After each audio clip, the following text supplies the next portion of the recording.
everybody. First time midday stream. Callie Bidius. AJT, how's it going? I didn't get sick this time. I was already sick. I was sick last night, and I just could not go into work today. I went to the doctor, and I got a big old steroid shot, and I got to go in a little bit to pick up my antibiotics, which he told me not to take because I probably have a virus, but just to like relax. So I was just sitting here grinding on this game and was like, I might as well just stream and chat with people. It'll raise my spirits a little bit. But we're playing Otogi. Or we're supposed to be playing Otogi. Why are you being bad? Why are you being bad? There we go. Here it is. And I'm mixed about it. I know, I wanted to make up. Bearcore, how's it going? Ash23, welcome. There's not going to be a typical stream. Like I said, I'm just grinding, so it's more like a chat session. But we're going to be playing Otogi. A dark, ancient forest. And I am just like running to the end to grind. I need 12,000 freaking spirits or souls or whatever they're called. In case you guys don't know what this is made by FromSoft. This is like a well, Bobby Wan, congratulations. I was expecting that. That puts us at $30. This is pre-Dark Souls, and it's, it's fun. It's very clunky and very, what's the right word for this? Just like janky. Like, this game's just real janky. Like, the controls are weird. The enemies are annoying. Like, every enemy flies. Every enemy throws crap at you. It's Otogi Myth of Demons on the original Xbox. And it's fun. It's fun. Like I said, I'm just grinding for gold and XP right now, because you have to grind your butt off in this game. So a few things about it. One, it's a hack and slash game done by FromSoft, the makers of Dark Souls and Elden Ring and all that. Down in the bottom right is this purple semicircle. That is your life. It is also your mana, and it's also a time limit. So this game is constantly draining your freaking life and mana and health. It's super irritating. Super irritating. And this game's extremely difficult. It's also very clunky. It's also on the original Xbox. Gamevine, my goodness gracious. Thank you so much for joining as a channel member. Keep adding it to the total. JDX, how's it going? Thank you so much for watching that video. That was a fun one to do. So, what I've got to do in this level is there's this big tower here. I got to, like, break it apart. But every time I hit it, it knocks you back like this. And you got to do it a bunch of times, okay? Then when you do it, these little circle monsters, they swarm you. And when they swarm you, then, see how they just, like, constantly just freaking attack? Then you can get a bunch of XP and gold. A bunch for this game, which is, like, not much. And the weapon I want is 12,000 money units. Whatever that is in this game. Alright, here we go. Here they come. You ready? Watch this. This is what combat encounters are like in this game. It's just a lot of hacking and slashing.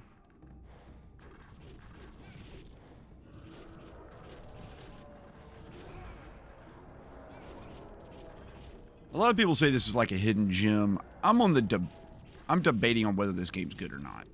I'm about 40% of the way through it or something. I could probably make some progress, but I really want to get this weapon. See how they're like pouring in? Yes. So if it's non-denominational, it wouldn't be a Baptist preacher. It'd be a Southern non-denominational pastor. I get that a lot. A lot of people say it's just a professorial type speech pattern, but I'll go with non-denominational preacher too. Oh, dude, the combat. This game's so clunky. It's so clunky. After I get the sword, I'll play a little bit more of just the actual game. What did I think of the insert bid booth at Retrofest? I was a big fan of it, so much so that I did a sponsorship with them, which will be in the video this Saturday. No, I already did it. No, my video last Saturday was the insert bid sponsorship. See how, like, every enemy flies in this? Like, every enemy flies. Like, every enemy's annoying. Oh, my God. Stop.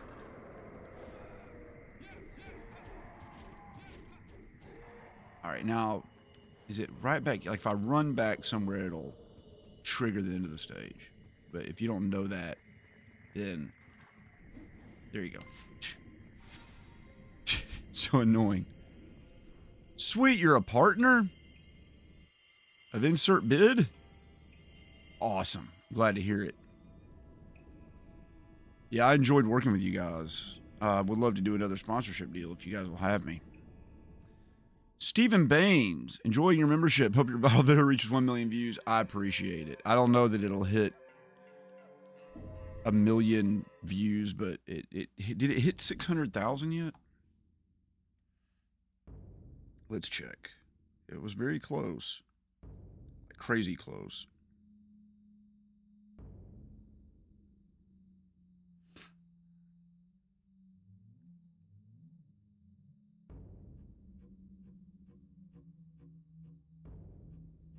We're like 3,600 away. So according to this, we should just hit it in a few hours, 5 hours, something like that. Okay. Another irritating thing about this game is when you beat a level, it says it saves, but it doesn't. You actually have to go into the options and save. We were at 81.49. Now we're at 96.89. Okay. So we're getting like 1,200 gold per run. Let's do it again. Also, your weapons, like, deteriorate over time. I'm playing on the Xbox One. Because this game's available on Xbox One. This forest. They were the embodiment. But now, these twisted demons threaten the life of the forest. Sorry, my nose is running. I was also going to play freaking Team Sonic Racing, which I'm also playing, and that game is... See, even dashing, like, takes up your health. Like, everything. Imagine if Dark Souls, if your stamina meter was also your health and your mana. And, it didn't refill on its own. The only way to refill it was to kill enemies fast enough.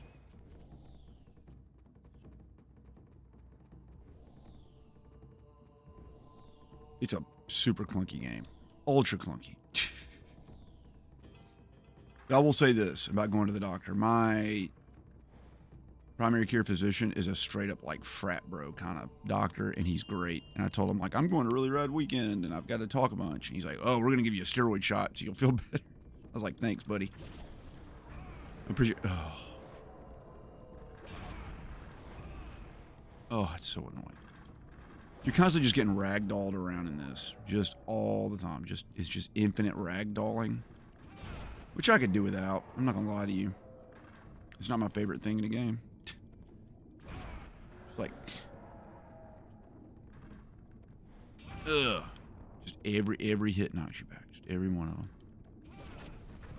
Here they come. Let's do it. Crystal, how's it going, girl? It is afternoon where I'm at. It's 8 o'clock at night where you're at, right?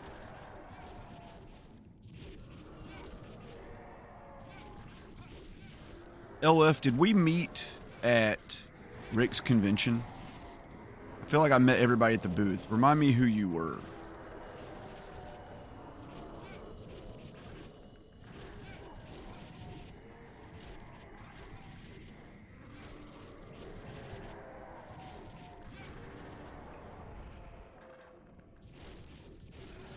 Oh, my Lord.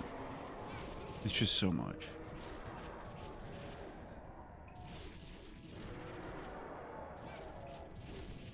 So I'm getting up. I'm leaving in the morning. I'm driving all the way down to Gulf Shores, Alabama. So my wife has to speak at a conference on Thursday. So we'll be there Wednesday, Thursday. And then Friday morning, we're going to get up. We're going to drive to Fort Walton Beach, Florida for a really rad weekend. And then we're going to just do that. I don't know what they're going to do while I'm at the convention. I don't know what there is to do in Fort Walton Beach. But hopefully it's something good. I'm also realizing my chat is not, like, updating.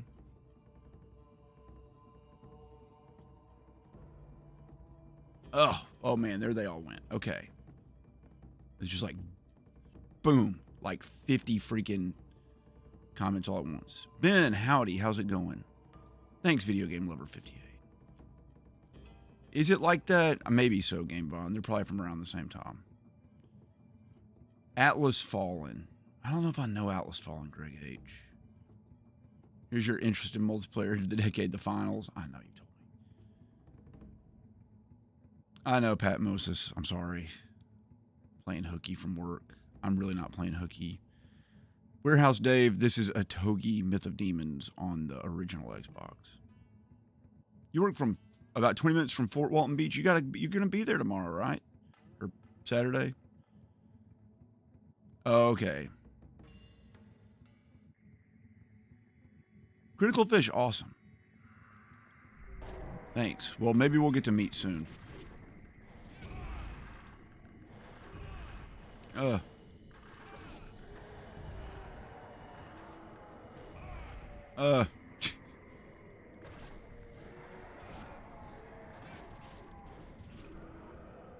Go get the gold.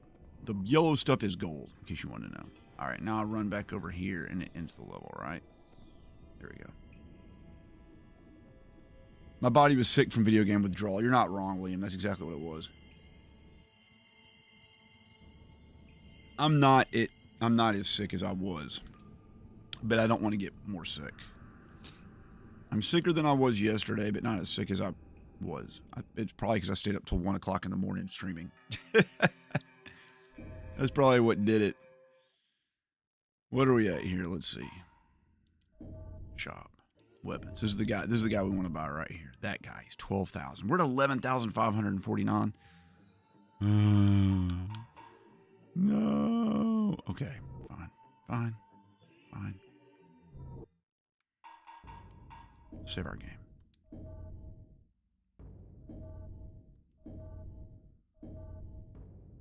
Thanks, Gaming with Crushworth.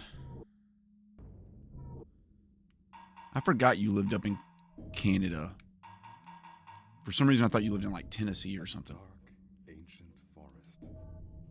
Oh, man, I have to... The show must go on. It doesn't matter if I'm sick or not. I gotta go. The wood spirit. But now, Retrocart Collector, how's it going, buddy? You should be at work, right?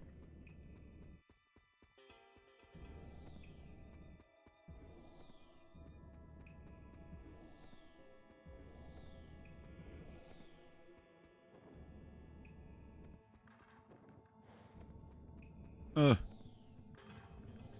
game's so clunky. It's just so weird. It even has, like, inverted controls that you can't uninvert. Like, you just gotta deal with it. Stop.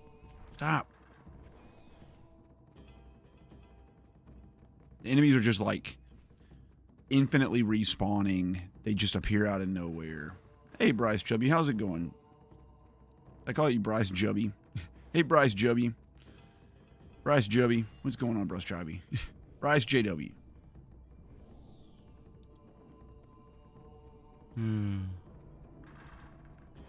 Keep going.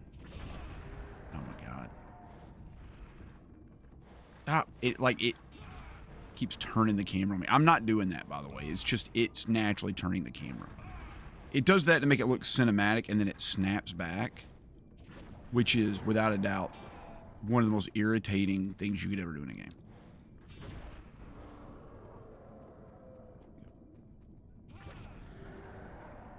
The sequel to this game, Otogi 2, is kind of like a semi-holy grail game on the Xbox. Stop.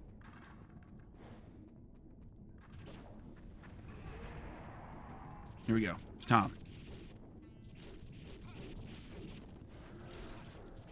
Yeah, so like many Dark Souls or Souls games from FromSoft, it doesn't have like a really specified story. You're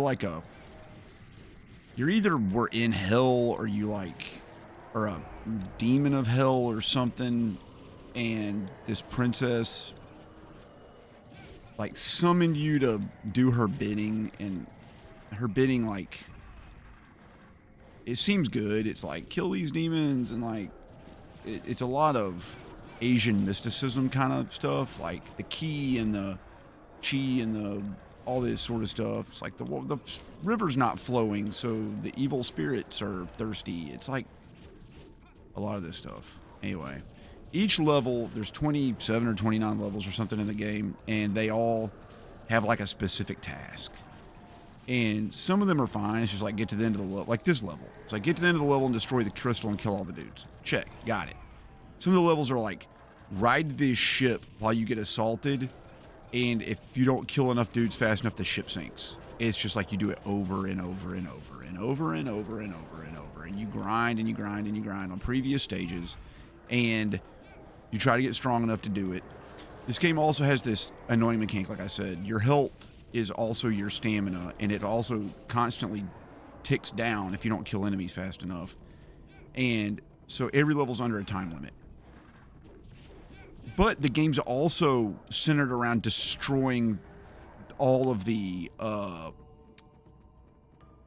stuff in the stage. It's like the destructible environments. The game wants you to get 100% on the destructible environments. So that's like weird. It wants you to run around and explore and find like the hidden spirits in the level and destroy all the stuff, but then it punishes you by having your health tick down. And I don't get that.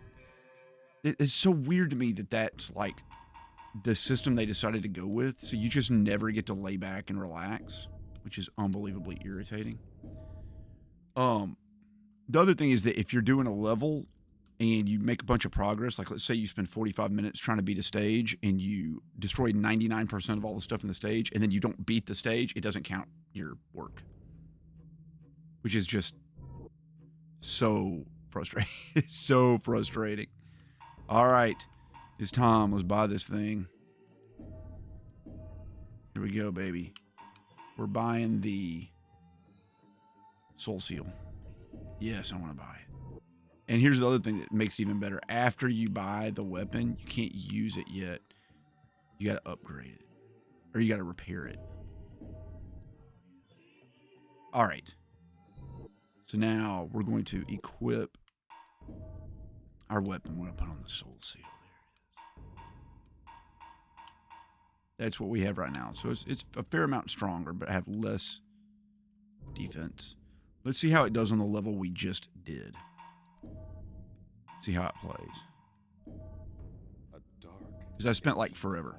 Yeah, I'm playing it physically, Liam. I've got the physical of it. Stew Dog, I have not really been to one. I would love to, though. There aren't really any around me. They're all like more up in New York and stuff. Whoa, okay. That's fast. Thanks, Volmec. I appreciate it. Hope I feel better too. I feel not terrible. I probably could have gone to work today, except I was afraid of getting everybody else sick. And like half the lab's already sick anyway, so. I cannot tell if this is a better weapon or not. Got a different combo set for sure. Quit. I mean, it feels marginally better, but like, what do the heavy attacks do? Okay, they explode in my face. Oh my god, it's so short. The range is so short. You can't even hit anything. Quit.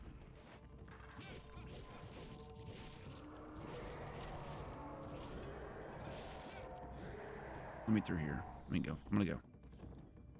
Yeah, I can't get my coworker sick. Work is too important. Stew Dog, really? Man, that sounds awesome. I would love to go there. I guess Christopher Ward's going to be there, right? Since they have a showroom in Austin and also, what's that? Texas-based micro brand. Can't remember their name. It's the dude's name. I'm sure they'll be there. I know, Rod Serling. Things are hard in the Twilight Zone. Great power. Evil flows from. Yeah, people stay home. They don't in my line of field. I work in the medical field, and people just still always show up sick as a dog. It's like, I'm sick, but who's gonna see these patients? You're like, okay.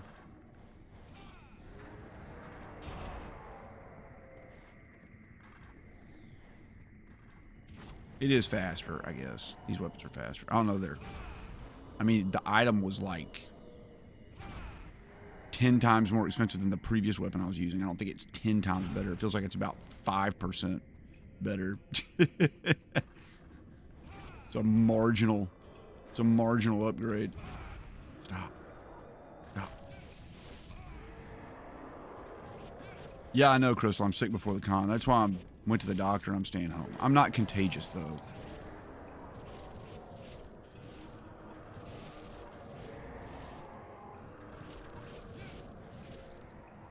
I've been sick for 5 days or something. 6 days. Thank you, Rod. Have you ever played a game called The Twisted Tales of Spike McFang? I haven't. What's it on in One Simulator?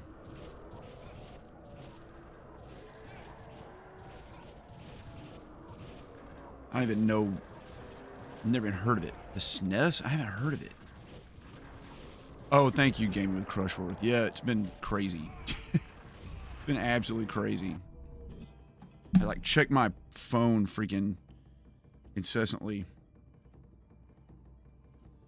I get all these crazy messages. I just got one from someone named Renee Brewer that says, I'm reaching out to introduce myself for a couple reasons. First, I have a small collection of games, toys, and legal stuff. All of my collection small is interesting so much so it earned me a couple of instant marriage proposals from other enthusiastic collectors. Okay.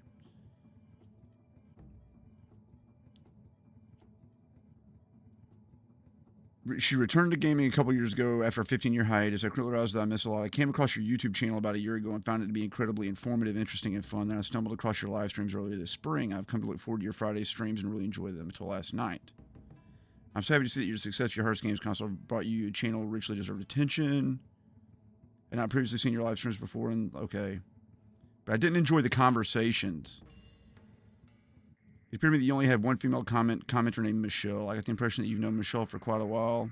A user with the name something like Village X, whatever, repeatedly attacked Michelle and called her QQ. I don't even know what that means. Oh, okay. Uh-oh. She's upset because I made jokes about racist babies, which I thought was absolutely hilarious. Because it was a joke. We were talking about why children chose to segregate themselves at the daycare. What was the thought behind that?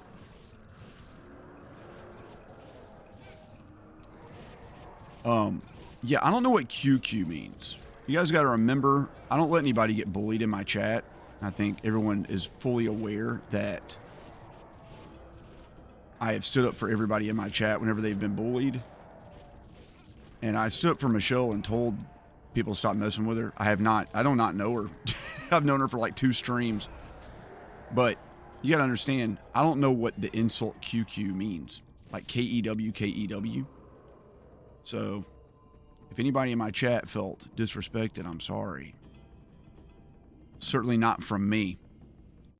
But let's see how I'm doing on subscribers.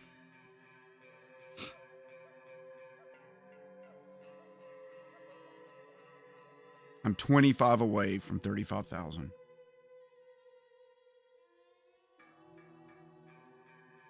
I will reply to this email later. But that's what you have to deal with. You deal with stuff like this all the time. Just people in the that jump in and they're like, I don't like what happened. You've got to fix it. I'm like, okay. I'll go fix it.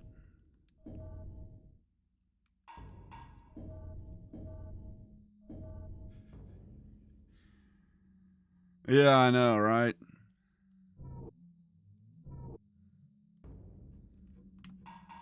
You can't please everybody.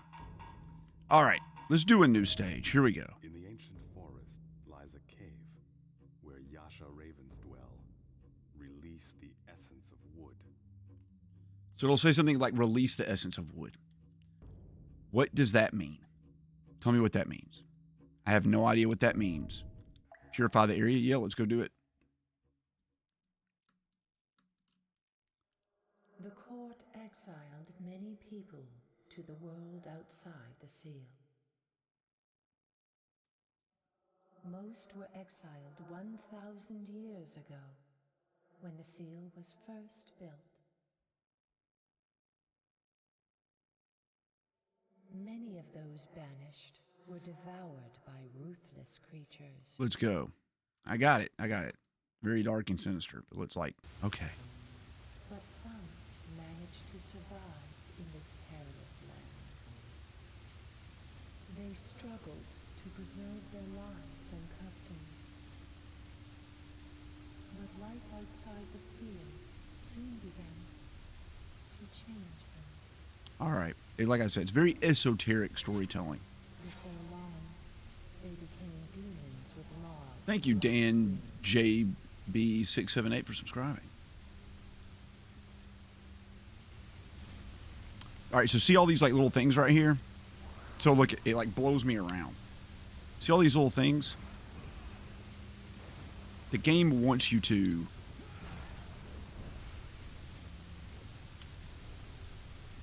if I'd fallen off that cliff, by the way, it would have been a game over. Oh, okay, so it knocked me down to a platform down here that I can't get up on. There we go. See, like everything in the game, all these like totems and logs and stuff, it wants you to destroy every single item in the game. Stop blowing, stop. I'm just trying to walk. I'm just trying to walk, okay?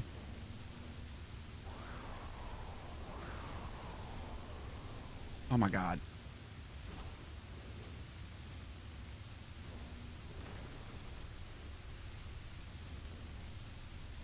We're hiding behind the stuff. Okay, I guess that's the modus operandi.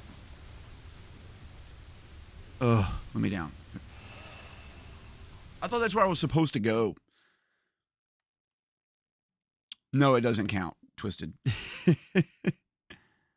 I've never heard cuckoo.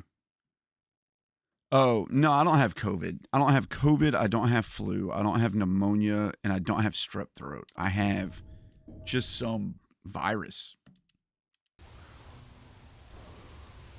Okay. So here we go. Like, here we go.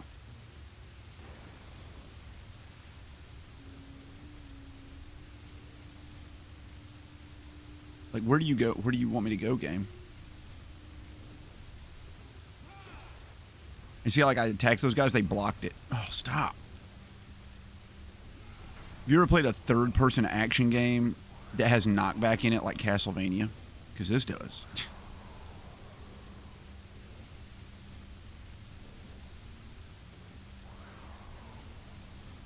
What does it want me to do? Like, where... What? Alright, I found one of the spirits.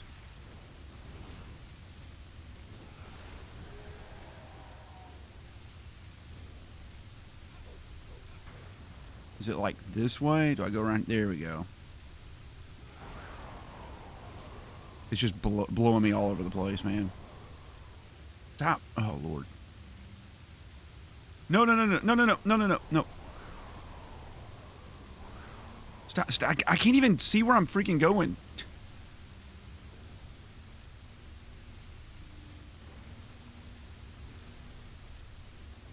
This is the beginning. This is the beginning. I literally am back where I started. Stop. Quit. Game. Quit. Oh, my God. Okay, here we go.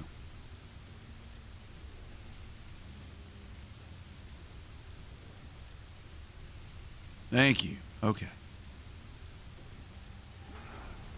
Like all these little things. It wants you to destroy every little thing in the area. Every one of them. Great.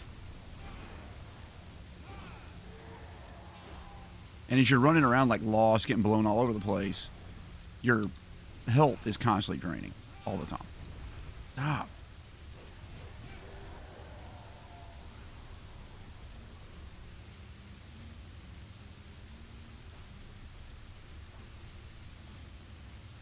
That what? You're just gonna shoot me with arrows, huh? That's fun. I like that. Running. Gonna run over here. We're just gonna run. We're just gonna keep running. Gonna keep running. Just keep going. Just keep going. Don't even worry about those guys. Just go.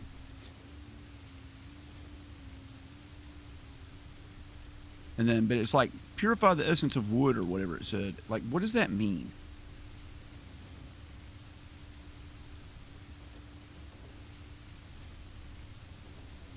I'm out of bounds. Game, stop. Game, stop. Game, stop. I gotta go up there, I guess. There we go. Okay, what do you want me to do?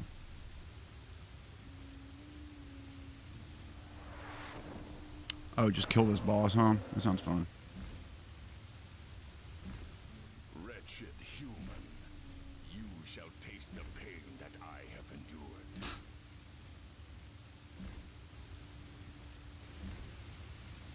Where is he? Oh my god, and the ground's poison. It's a poison swamp, because of course it is.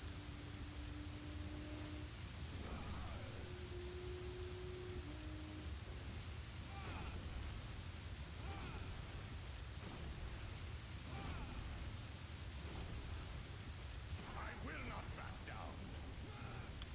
He only sought to destroy those who stood in his way. Now it is my turn, Princess. Ugh.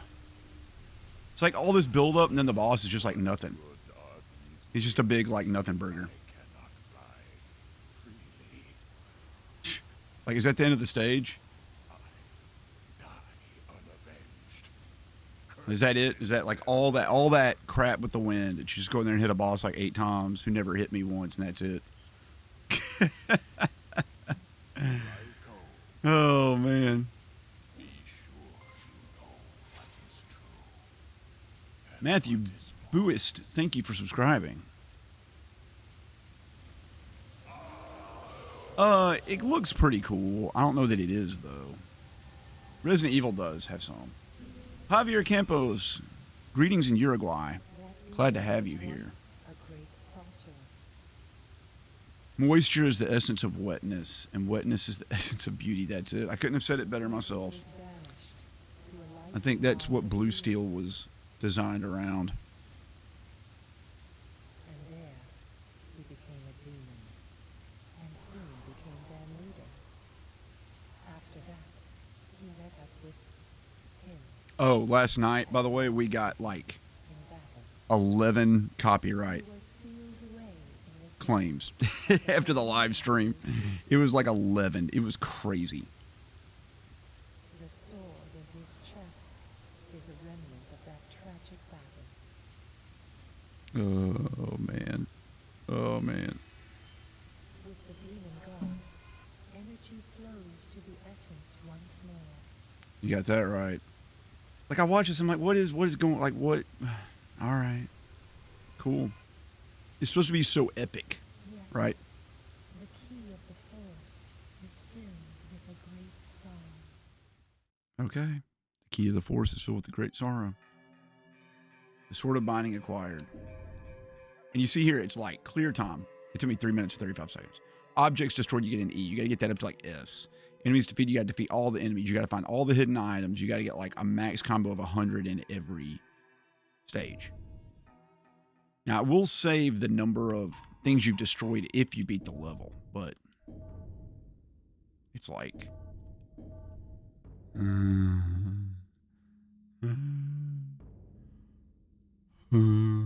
like, it's just so, it's so much. It's so much. All right. That's enough of Togi for now. Let's play a different game. I'm done with that. How do I turn off the Xbox? There we go. We're gonna play some Switch 2. I'll be right back. I'll run an ad while I do it.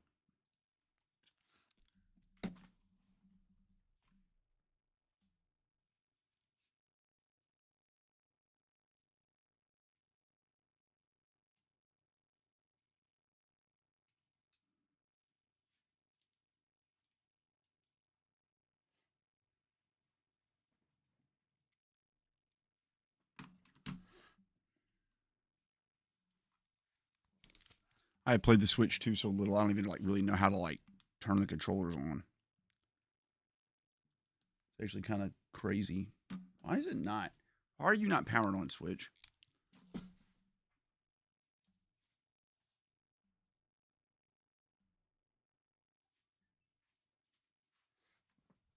I guess you gotta like physically turn it on. You can't just friggin' press a button on the controller like on the old one. All right.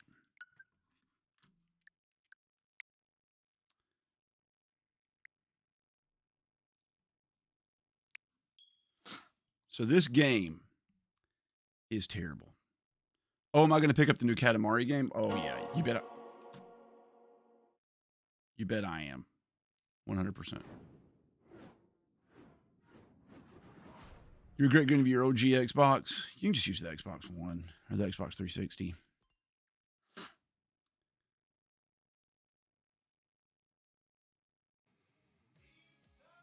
I know, right, Chris? That's exactly what it's like. So let me tell you about Team Sonic Racing. I know the Sonic Racing games are supposed to be good, right? I've heard great things about them. There's a real freaking problem with them. And that problem is you play on a team with 2 AI companions and they freaking suck. And you have to listen to these dumb... We're playing it on normal. We're sure as hell not playing it on... We're playing as Tails. You have to listen to their bullcrap talking. This.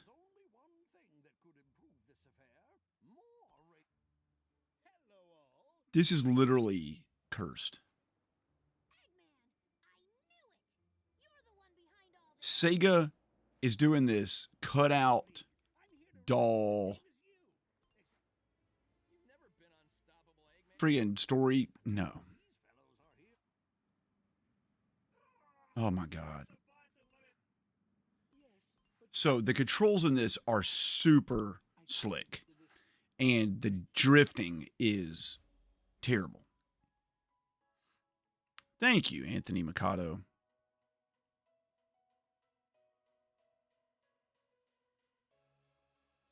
I'm going to do it, man. I've never played a racing game on the stream. I'm not great at racing games. I don't know that I'm bad. I guess I'm just average.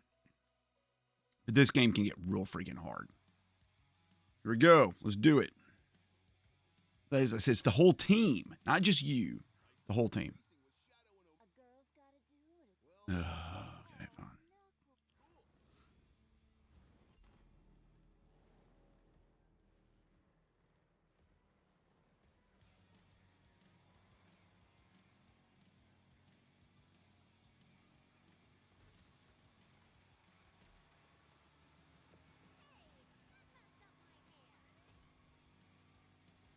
So that yellow line, those are my teammates. And you can only draft off of them. You can't draft off the other players. I also forgot, I don't know what any of the power-ups do.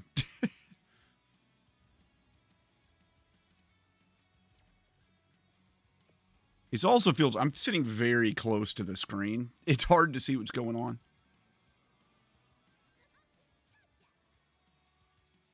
Ah.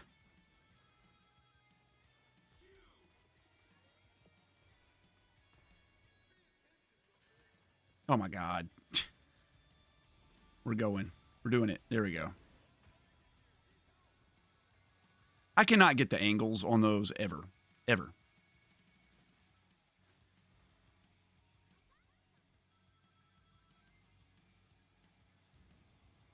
But, like, even if I come in first, my teammates may just totally suck. So, like, what does it even matter, right? Like, I've come in first before, and then we lost the race because my AI teammates are terrible. you got to babysit them the whole time, and like you can give them your items and things like that. I didn't mean to do that.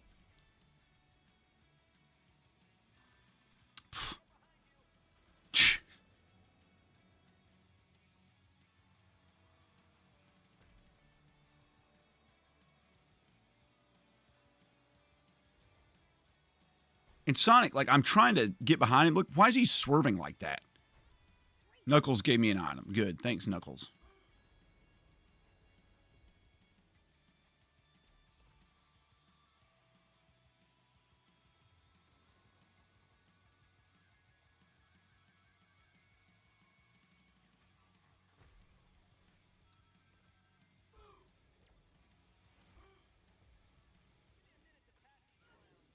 Okay.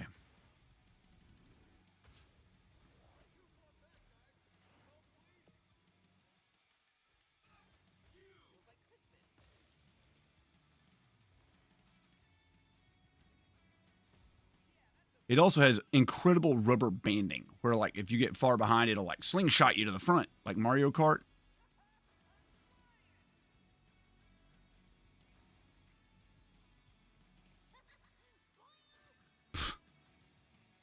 Thanks, Knuckles.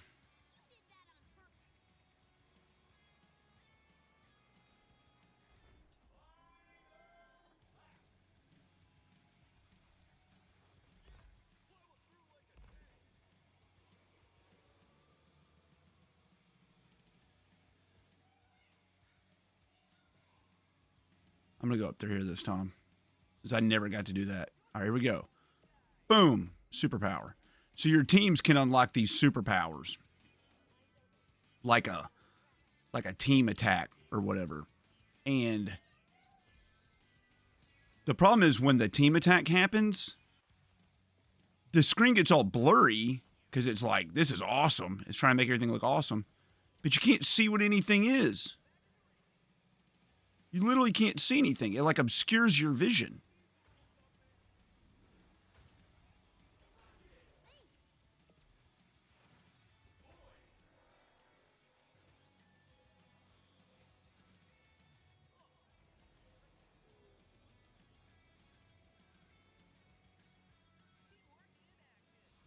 Oh my God. Oh my God, stop.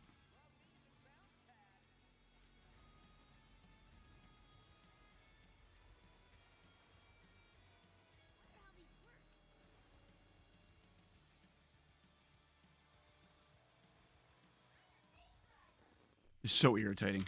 I need the thing you put the Joy-Cons on. I'll be right back.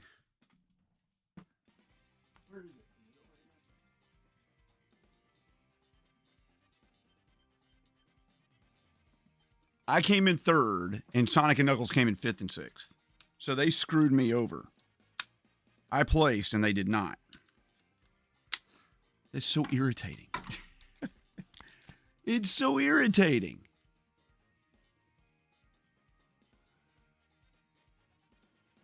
If you ignore the graphics, could you see this game as a PS2 game? I mean, yeah, possibly. I know you got to drift. Have I played Sonic R on Saturn? I have played Sonic R. Hello, Slothy. I'm glad to have you here.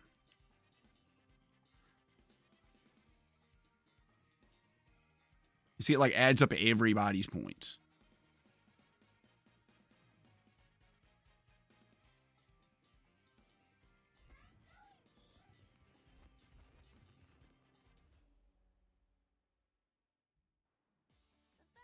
Oh my God. Stop. Stop. Stop. Stop. Oh, I can skip. Thank God. That's fine. That's fine. All I want to do is finish the game. That's all I care about. I just want to play through the game. I don't want to get a gold. I don't have to get gold on everything. I just got to finish it. This game is very janky, and there's only a few stages, and they just like make you play them over and over again in weird patterns. You're supposed to Mario Kart. Now, here's the thing. I'm so used to Mario Kart. This is very similar, but it's off just a little bit. Like if I told you on a keyboard, all the keys on the right half of the keyboard were shifted over one. Like the concept makes sense. But like when you drift in this, you don't hold down you don't steer. You just hit the drift button and then you slowly tap correct. You don't do that like left, right thing that you do when you play Mario Kart.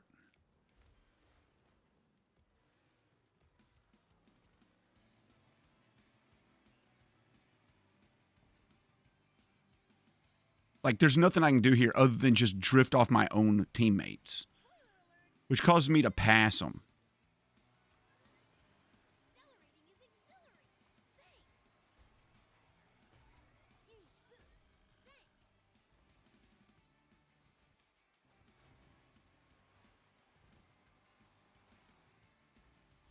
Sonic.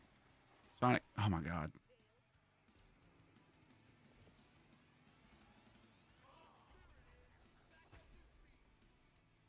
But the fact that your own, like a lot of times your own teammates will like shoot you. They'll throw a bomb at you. Like that. Sonic my own teammate just screwed me over. I've had it where I'll be like in first place and my own teammate will knock me out of first. They'll like shoot me so they can be first and I'll come in like third. Right at the finish line. It's mega irritating.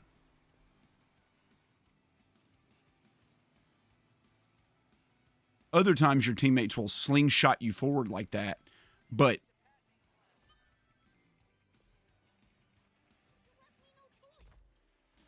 all right, superpower.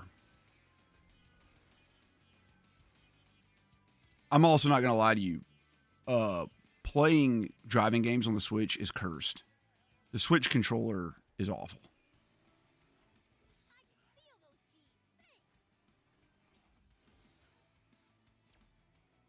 Like I said last night, the Sonic games to me feel like you try to take your family to a state park and you hike like 20 miles up into the park. And then when you get there at the top of the waterfall or whatever, or like a bunch of furries all playing Beyblades and speaking with fake British accents. And you're like, this is awkward. How do I explain this to my kids? That's the vibe I get from playing Sonic.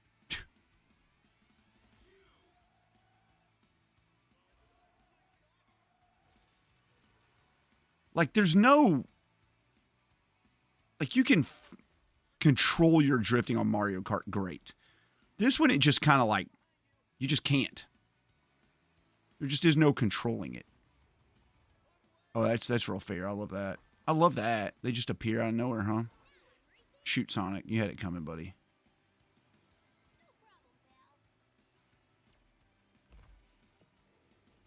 Okay, see you later. Feel like I can't draft off him. There's nothing I can do. I can't like interact with the enemies at all.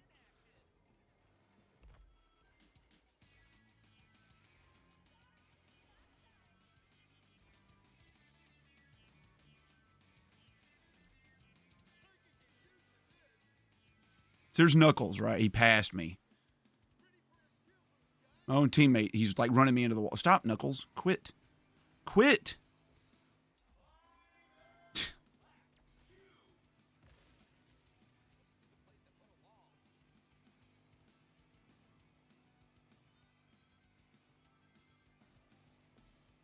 Oh my God. Also, when you come out of the drift and you get that boost, it's like, it's not like boom, it's like whoom. Like the timing of it's weird. Like you come out of the drift, you slow down, then you speed up.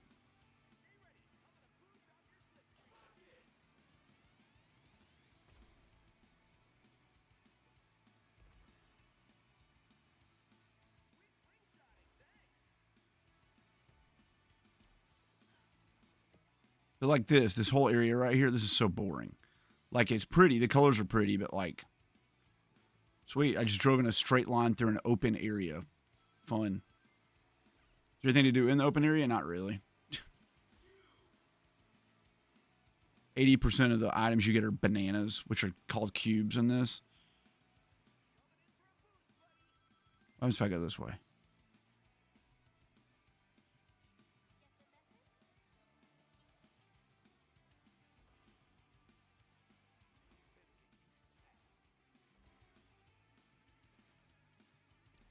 Like, why didn't I get a boost off that?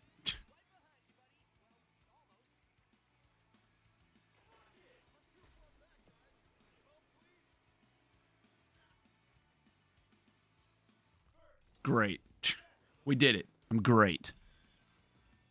You must have played Sonic 2 on the Genesis. I did too. Angry Video Game Nerd. Angry Video Game hates this game. Yes. Switch Addiction. Thanks for watching me from work. I appreciate it.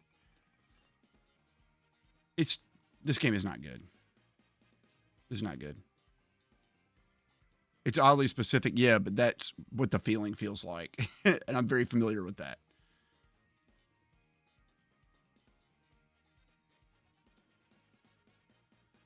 I know, right? Exactly, Crystal. That odd situation where you take your kids to the Sonic Con and it's all just furries. Go.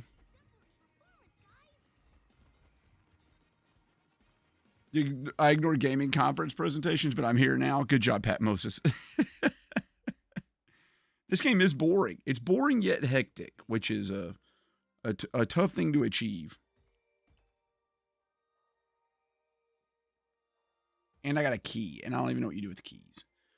But, so here are these things. I'm going to show you one of these. These are ring challenges. And I'm not going to lie to you. The very first one, all the way back here at the beginning of the game, you will notice right here, this is the first challenge. I got 1 star. I could not get a single star on 0.6. And I was like, am I just playing this game wrong? And I went online and looked up a guide on how to do the ring challenges. Every comment is like, how in the freaking crap do you do this? How are you able to even do this? These are literally like, just getting like the bronze medal is hard, let alone getting a platinum medal. And every comment on the videos of how to get the platinum on these is like, this game freaking sucks. These are the worst controls I've ever seen. This is literally impossible. I'm going to show you one of these. I want you to see this. So you pick Sonic because his speed's better. It's speed yet handling focused. Okay. These are terrible. And the fact that they're story missions, this is not like a bonus. These are story missions, which I have a feeling at some point I'm going to have to knock them out. So you collect the rings to earn points. And at the bottom, you got 150 for bronze, 450 for silver. So you got to get at least a silver, 900 for gold, and 1,200 for freaking silver. The angles are like impossible. So I'm like going straight into it. It's like oh, okay.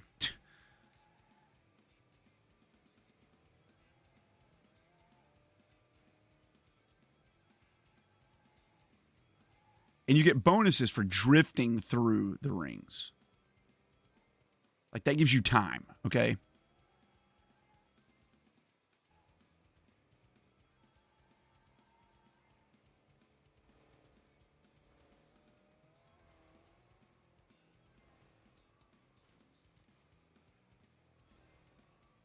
Ugh. It's so, like, look at this. You miss like one little one and it's just like, nah, dude. How much should I get? I hope you die, Sonic. Just sink into the ground. Good job, Sonic. 270.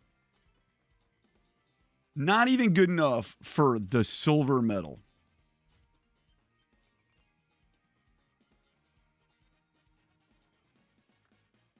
These suck. These are terrible. Mooney goes, gotcha. Thank you. No, this is Sonic Team Racing, and I hate it. I have not played Sonic Frontiers. But see, I have to do this. I guess I can go this way.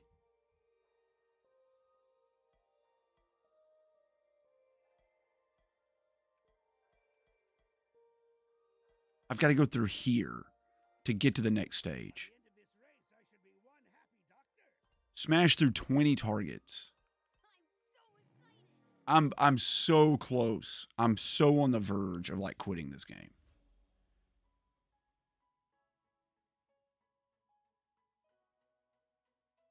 It is real bad. Like I actively dislike playing it.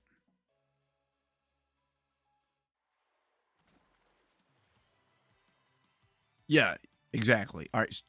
Different targets, more points. So I drift into them, right?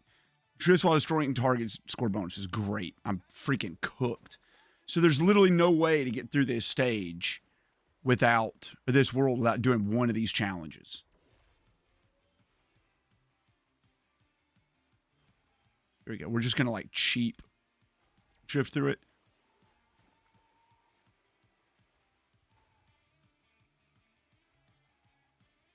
I mean, look at these freaking... Look at the camera. This is awful. Great. Nailed it.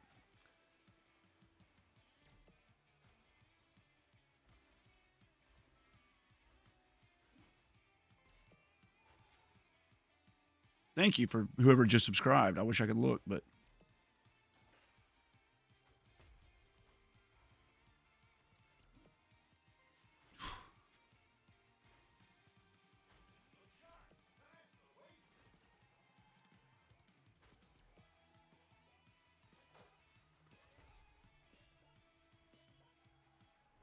All right, I don't even know what I do. I can't even look at the score. What, I have to have 3,500? Would I get like 800?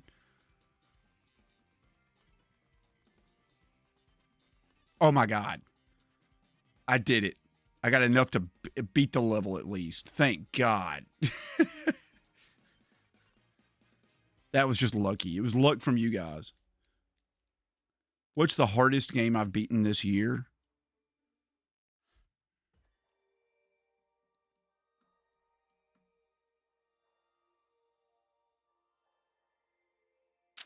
That's a good question.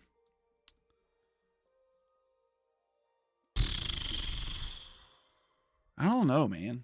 I don't know what the hardest one is I've learned beaten this year.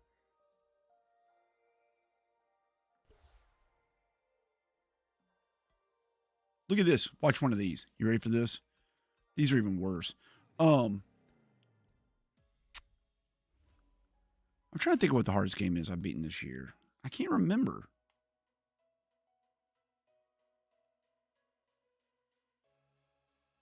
Oh, Wanted Dead. Okay. So I did do one of these. The drifting's a trap. What you want to do is just run through the red.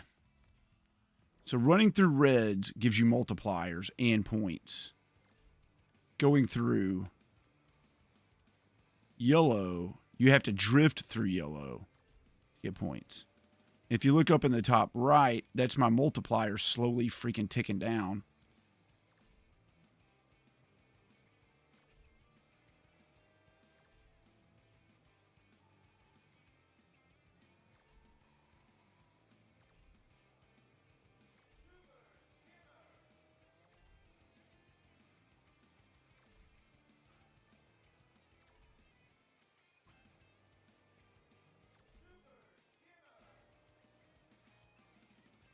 We're just going to do this the cheap way, dude. If you bump into anything, too, by the way, you lose your multiplier, which is cursed by every metric possible.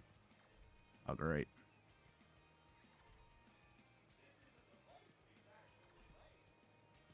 See, I'm not, like, drifting through it. I got to just, like, tap through it. What would make someone think to do that? Like, they're like, don't actually drift through it. Just tap the drift button as you drive through it. Like, that's the preferred way to do it. Oh, my God. I wasn't even halfway to getting what I needed to do. Quit it. I hate them so much. I hate them so much. They're freaking terrible. They're so bad. And then look at this. Now I got to do I have to do a Grand Prix with my dumb, stupid team. 4 races. And it's all hinging on how good my AI partners are. Wanted Dead is on the PS5. And maybe the Xbox.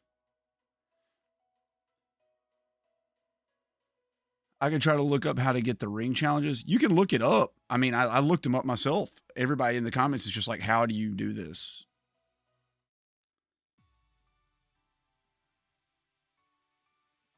Oh, this is a skip. 100%.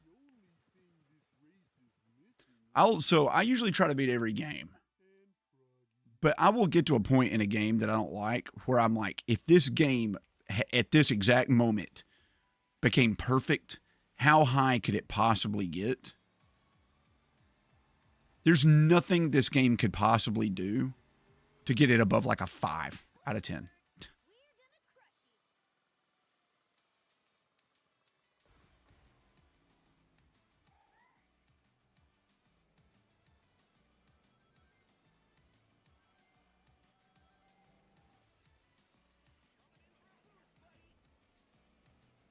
I'm gonna lie to you, dude. The Switch 2 controller freaking sucks.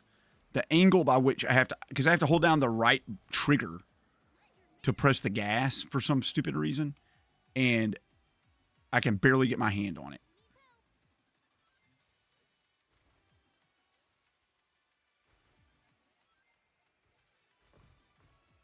Fire's bad. And see how far I've gone, and look how many weapons and power-ups I've picked up. None. I haven't picked up a single one yet. And I'm still in 9th place. There we go. Finally something. And here we go.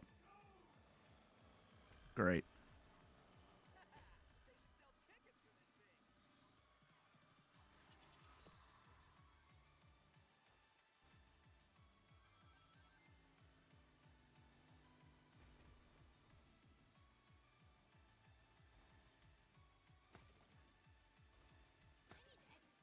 Oh my God, it's a hole. I thought it was a glass floor. What was that? Did you see that? That's what you need in a game. You need the floor to pop in on you. Yeah, texture pop in for the ground is really good in racing games, in case you guys didn't know that. God, the Switch controller is bad. This thing is terrible. I literally can't, like, hit the buttons on it. They're so ill-suited to my hand.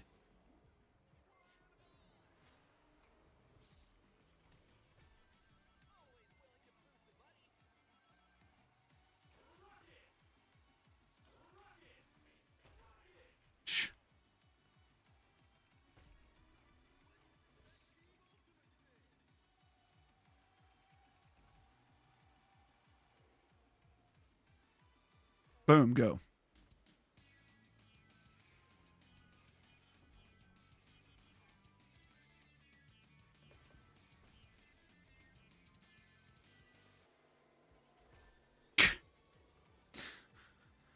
Oh my God.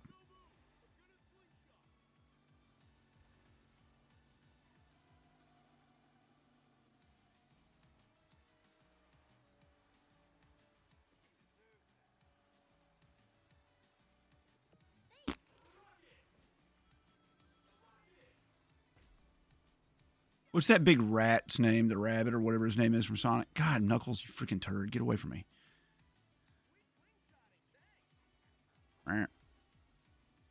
Don't go in the hole. Don't forget about that.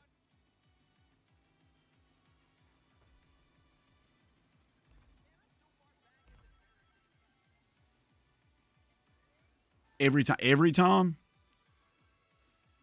Ugh.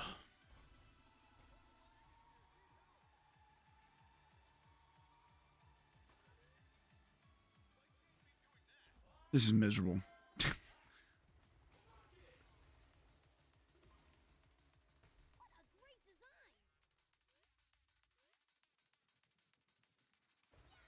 Yeah, there we go. Now that's a boost. But that guy still did more than me.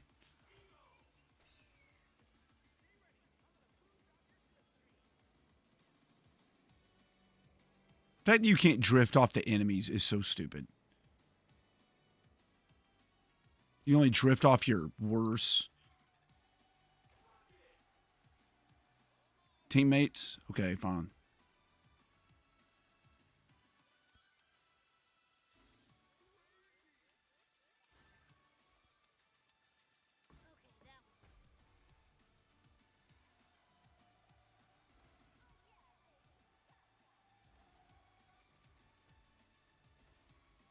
Okay, here we go. Here we go. We can do this.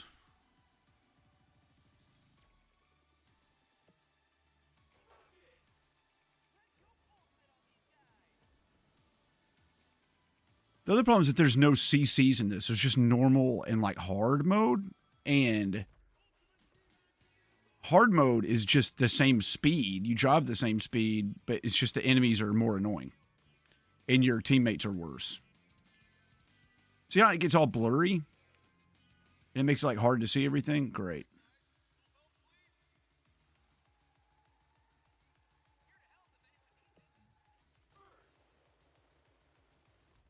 We did it. First place. Let's see how my buddies could have come in like 8th and 9th. Oh, they came in 2nd and 3rd. Heck yeah.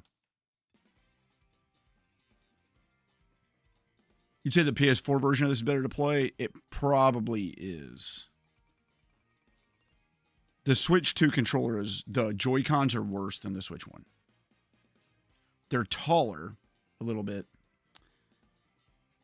So like this shape right here I'm making with my hand. Getting my hand back there and getting my thumb on the analog stick feels like I'm like holding my hand in an awkward position. Like the analog stick needs to be down here. Like all of the weight is up at the top. And then I try to rest it in my hand, but look at this.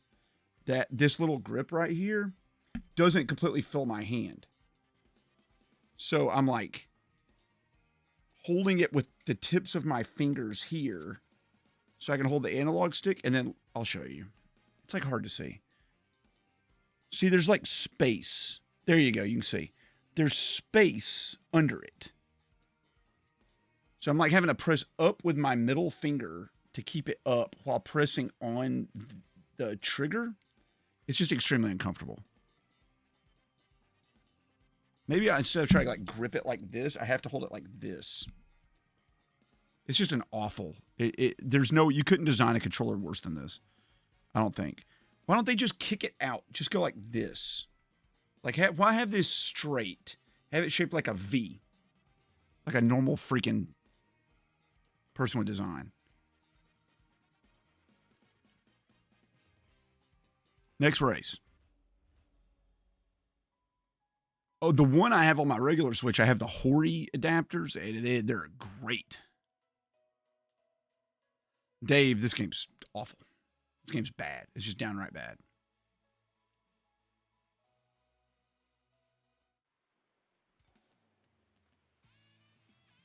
But when I hold it like all wide like this, it's just, there's nothing to push against for my first finger. I'm just literally like it's all first finger. And the trigger is like clicky, like it's annoying. It's just a freaking awful controller. There we go. I got the boost.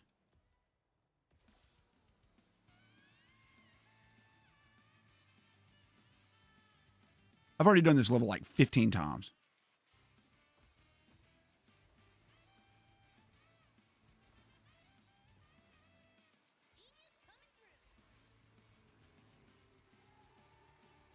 Is Tails is a boy, right? I always thought Tails was a girl, but I found out recently Tails is a boy.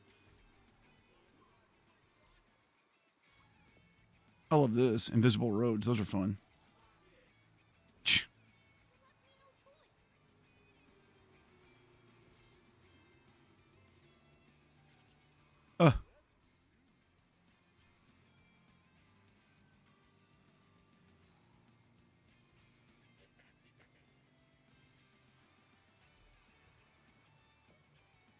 See my own teammate crash into the wall there? Even the AI didn't know what was coming up.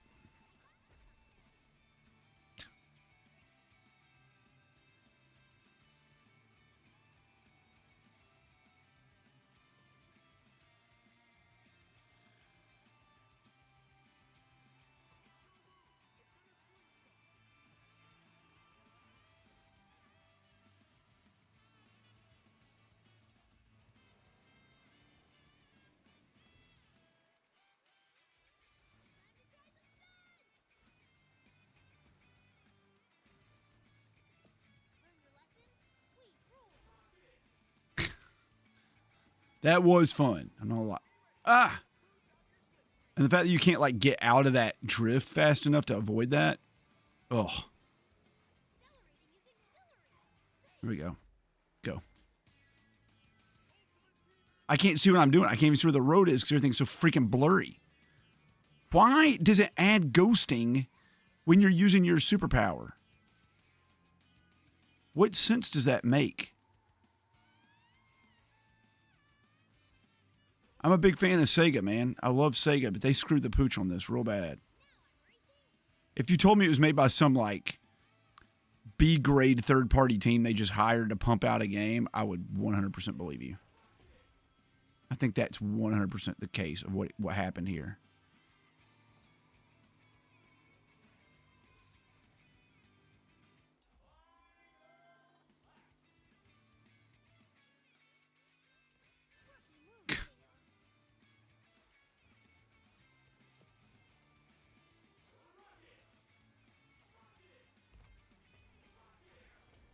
I can't believe I hit that guy, and then I got hit.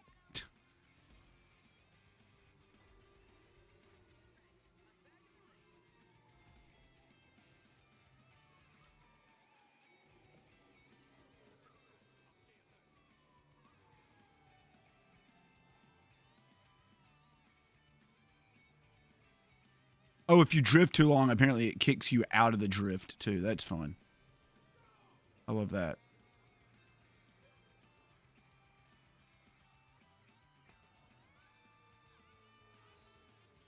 Oh, if you have Ghost on, you also can't pick up weapons.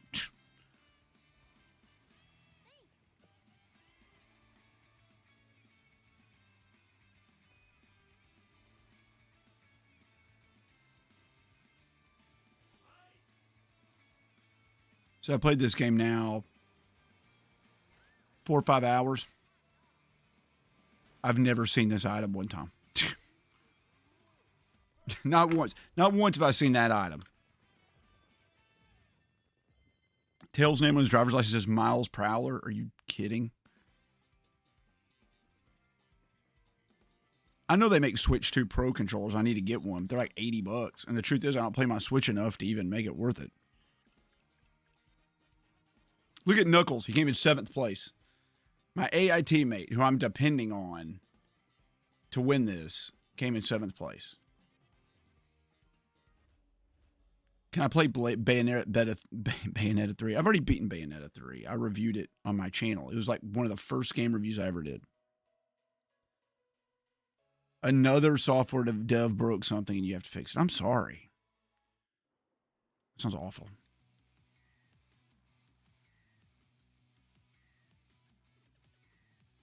It's weird how they did so great with the GameCube controller and the Wii controller. NB, you think the Wii controller is good? Personally, I don't like the GameCube controller or the Wii controller.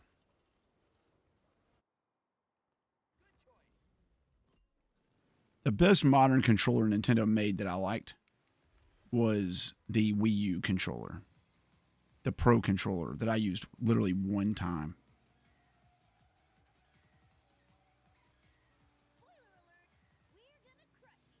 Oh God, Miles. So irritating. The Super Nintendo controller is good, but I absolutely do not like the Wii controller.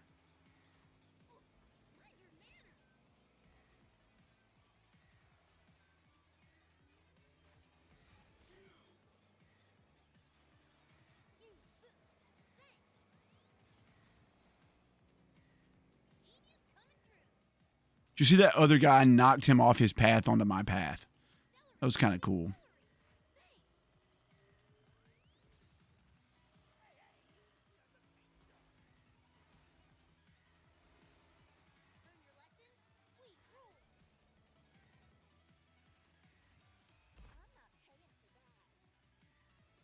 Oh my God.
I was like, how am I in second place? It's like, oh, my teammate passed me.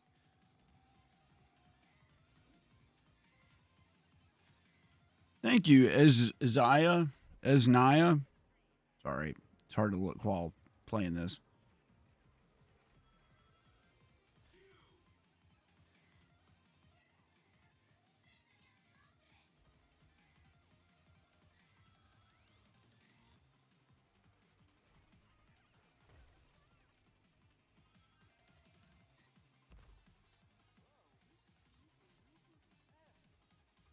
Here we go. All right.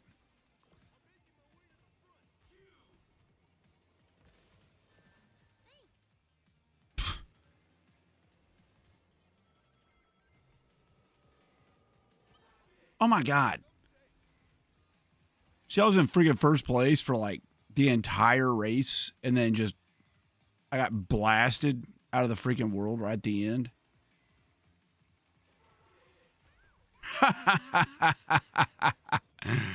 That was a shot. But Sonic, look at this. I came in second. They came in fourth and seventh. No matter how well I play, my own freaking teammates let me down.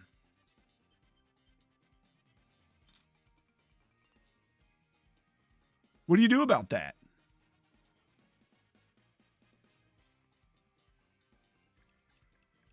How do you win at a game when your AI teammates suck?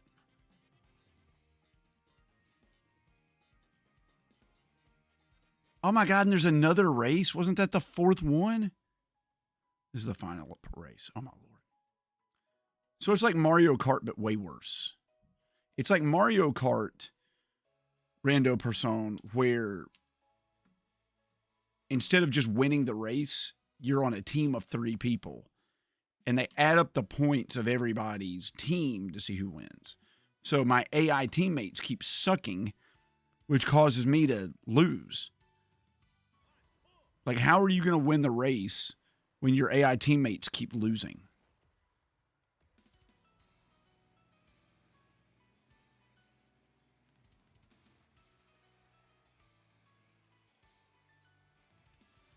And it doesn't matter that, like, you came in first. Like on Mario Kart, if you come in first on the next race, you start in first place.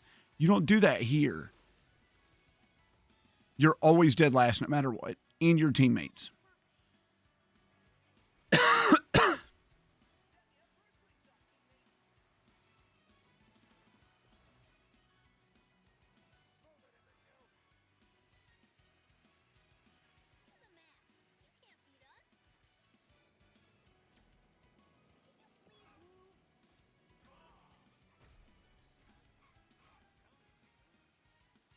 Nope, nope, nope, nope.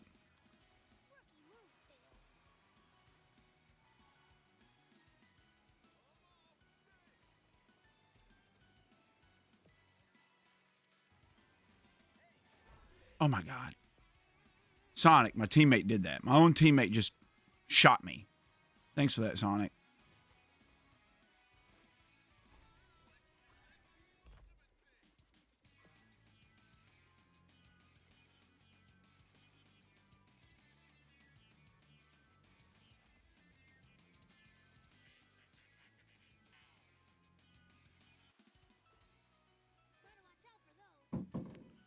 It's so irritating. It's so irritating.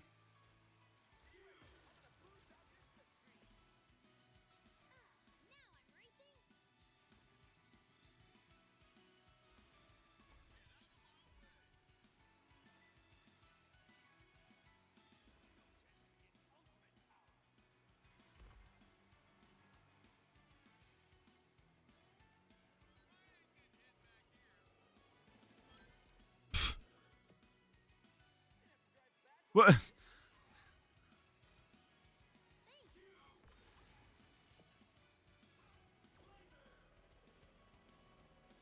Never seen that before.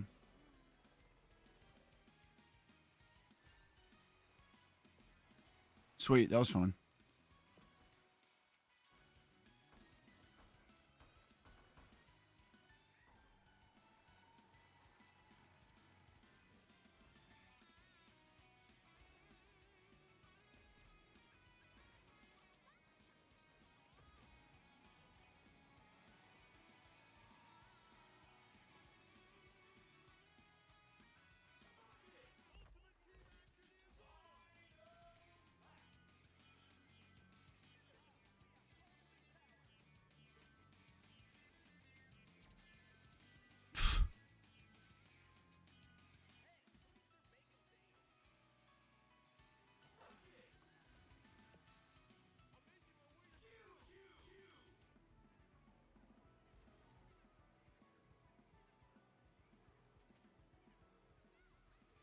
Boy, those music notes make things hard to see. Okay. What do you do about this? You got to drift through them? Is that like how it works? Are you looking at this? How do you get through that without getting hit 5?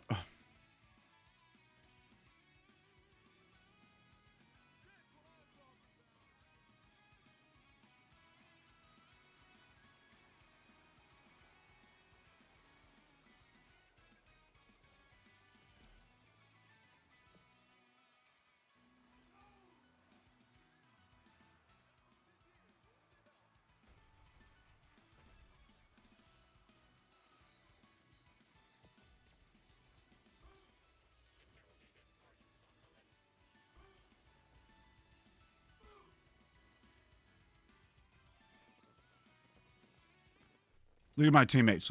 Look what places my teammates came in. You ready? You ready for this? What? Explain to me what I could have done to make them better. I'm a neuroscientist, Zarsky843. This game sucks, Ryan Broom. It's not fun. It's not fun, and it is unrefined.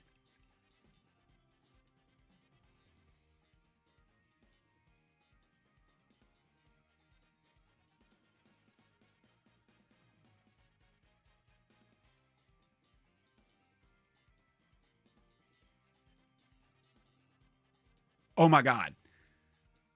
We came in, no joke, first, second, and third on like the first 3 races, and then because my teammate screwed up a couple times, I almost lost. Our team won by 3 points.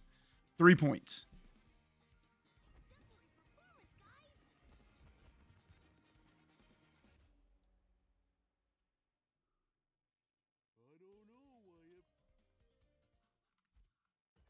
One star.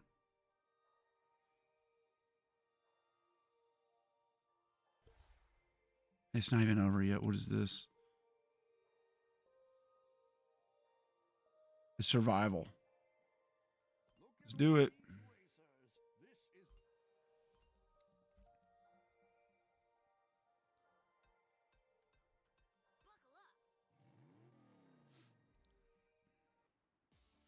Oh my God. Okay, so this is like a knockout round. So I was doing one of these earlier, and my own teammate knocked me out of the race.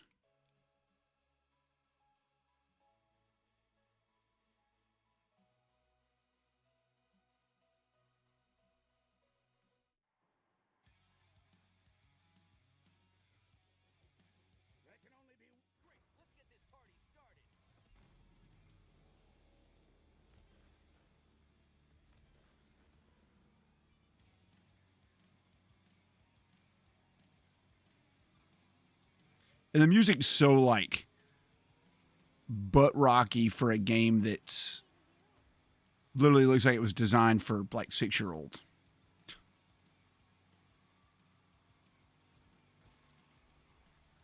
Didn't we just do this? We just did this race. Like less than 3 maps ago, we did this exact same course.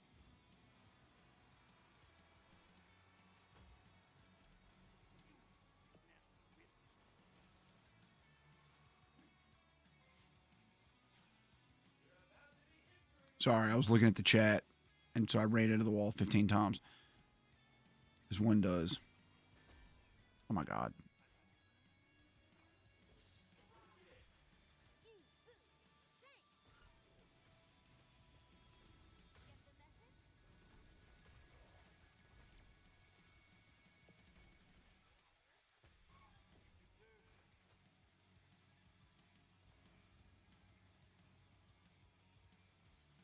Stay perfectly in the center. Perfectly in the center. Perfectly in the center. There we go.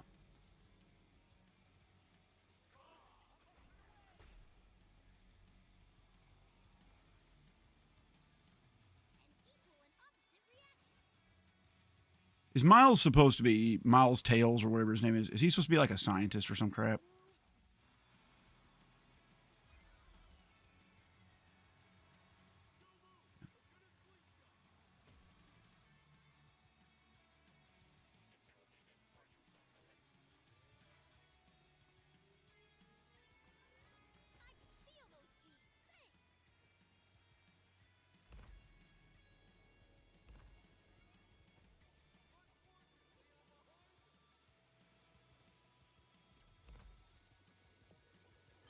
What the crap?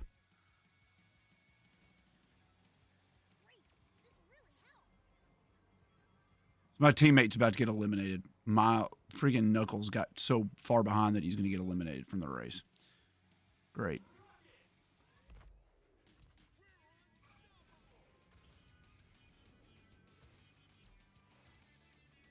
Oh, I slingshotted him to the front, though.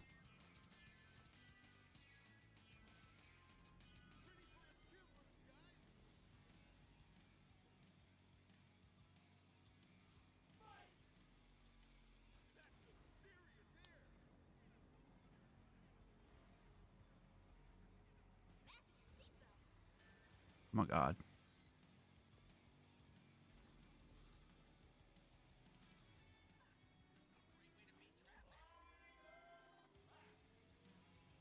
We go.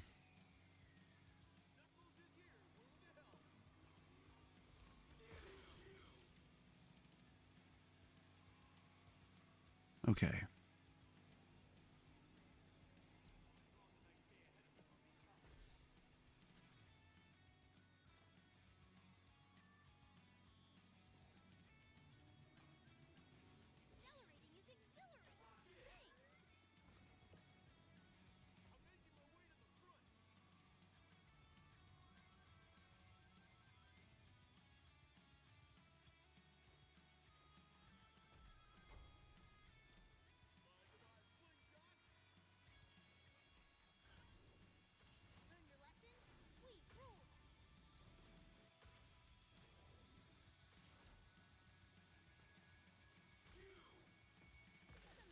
I can't believe I hit him with that.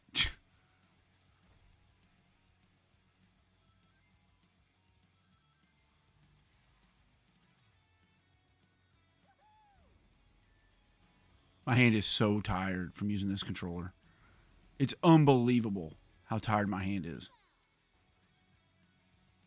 Also, these stages are so long. We did it. Finished him first. Let's see how my teammates did. Good job, Sonic. Thanks for that. Miles is a nerd in the original. I don't even remember. He's a mechanic. Okay. He's a scientist. All right. Isn't he like a 9-year-old kid? Yay.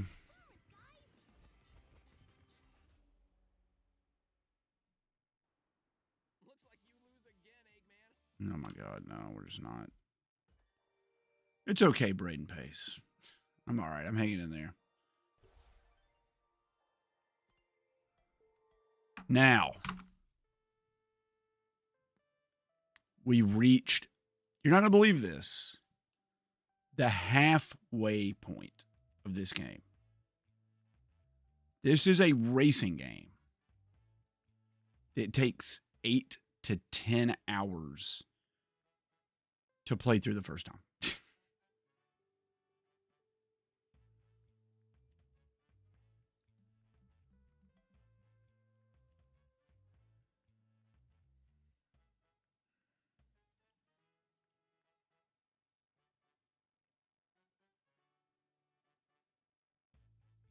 And what the hell is this? Is this one of those freaking... Oh, it's another one of these. Oh, my God. He's actually 8. That's even worse. This is one of those where you got to get to the targets, right? Oh, my God. The fact that... Oh, I'm supposed to kill bad guys? Okay, this is a new type of level.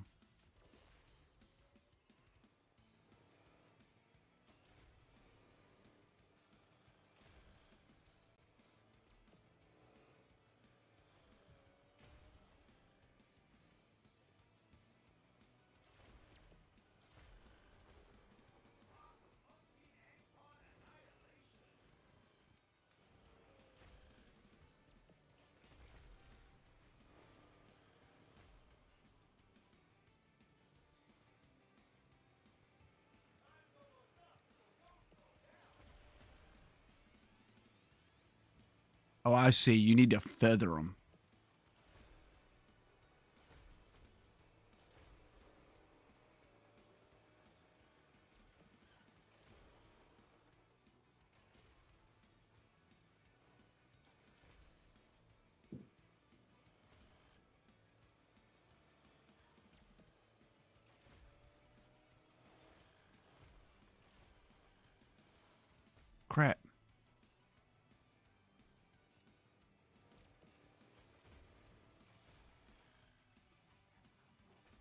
Crap.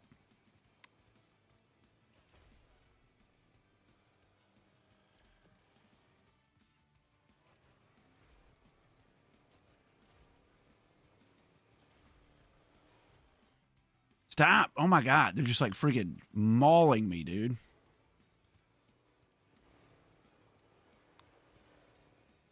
Give me a thing. Give me a thing. There we go.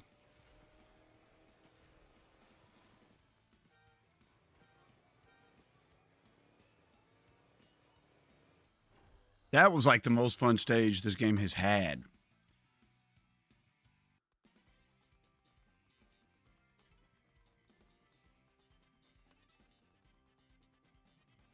Oh my God, I almost got a gold. I'm pretty proud of that. But, guys, I think I'm done with this freaking game, man. I think I'm done with it. I don't like this game. Spoiler warning, I would give this like a 4 out of 10. This game kind of, and by kind of very much, sucks.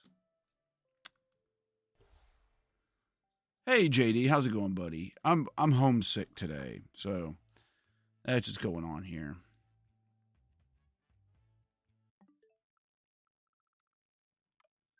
Well, something gets to happen right now on the stream that has not happened in a long time. And you know what that is? You guys get to see me pick a game randomly. People have not seen me pick a game randomly in well over a year. No, I'm not from Texas. I'm from Alabama. All right, here we go. It's time to pick a game randomly. So we got to go over here. We got to open up the Wheel of Names. Here's Wheel of Names. And then we go over here to this. Picking randomly. Why are you so small?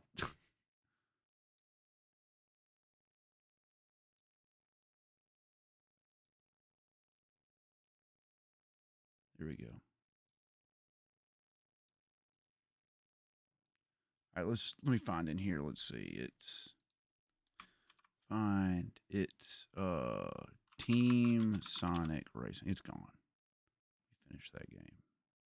See you later. Banished to the Shadow Realm. All right. I guess I'm going to record this because I need it for the video. Oh, I've been recording this whole time anyway.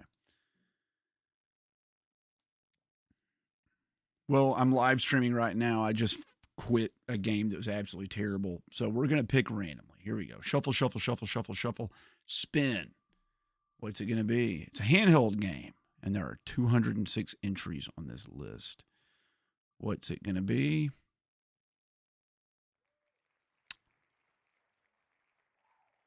All right. This is a veto because I'm currently already playing a shoot 'em up. So if you roll a game that is in a genre you're currently already playing on another system, you re-roll. Because I don't want to be playing 2 games that require all my effort to get good at. So we're going to shuffle, shuffle, shuffle, spin again. Like you wouldn't want to play 2 Mario games at once or something like that.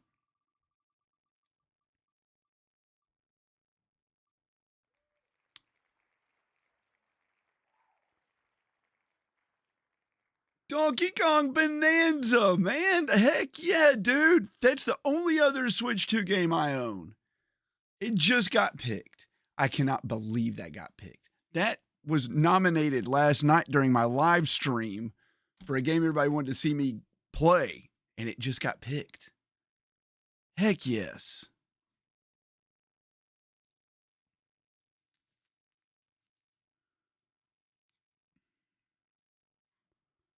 Man, that was exciting. That was exciting, dude. I can't believe that got picked. Sometimes you just get lucky. That was going to be like a gold star game eventually. I was going to use one of my gold stars that I earned from beating games to pick that. All right, we're going over to the backlog. So we finished This is 9 point. I'm officially under 2,000 games in the backlog. Okay, it's that. And Sonic Team Racing is done. That goes up. Let me find Donkey Kong Bonanza.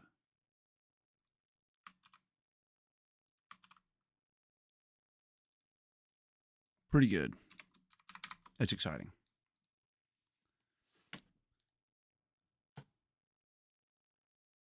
No one from last night is going to believe that was random. You saw me do it. I really literally rolled twice, so you know it wasn't fake. I can't believe we got picked out of 200 games. It totally got picked.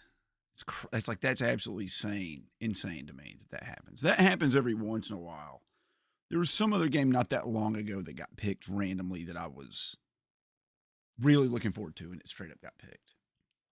I never cheat, by the way, when it's the random game thing. There are a few little rules that like if you're playing 2 games of the same genre on 2 different systems, you can reroll. So I'm playing Cyveriar Delta on the PS4 right now. And it's a game that's going to take a lot of effort to like learn all the patterns and stuff and how to just work your way through the game. And I can't be doing that and I can't be doing that and another shoot 'em up at the same time. Like, it's too much to learn them at the same time with the amount of time I have to play. Now I got to remember to go over to my website here and then delete Donkey Kong Bonanza from the backlog.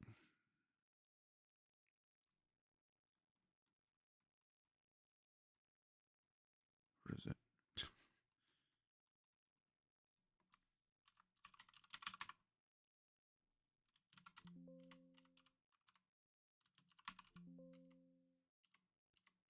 I'm over here like, why don't I just type in Bonanza? I'm trying to Bonanza. There it is. It's literally the last game on there. It's the last one I added.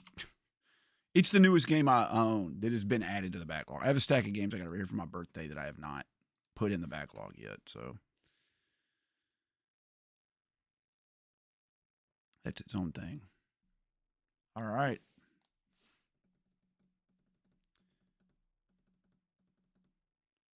What do we do? What do we do? I should probably actually call it and go take a nap before my kids get home. You like how the camera zoomed in for the cough? Yeah, I put my hand up and the camera was like, it's time to zoom in. Mighty Mesprit, let's see here. It says, you just got home from work, college. I just picked up Gran Turismo 7 for a good price, $20. Heck yeah, dude. That's awesome.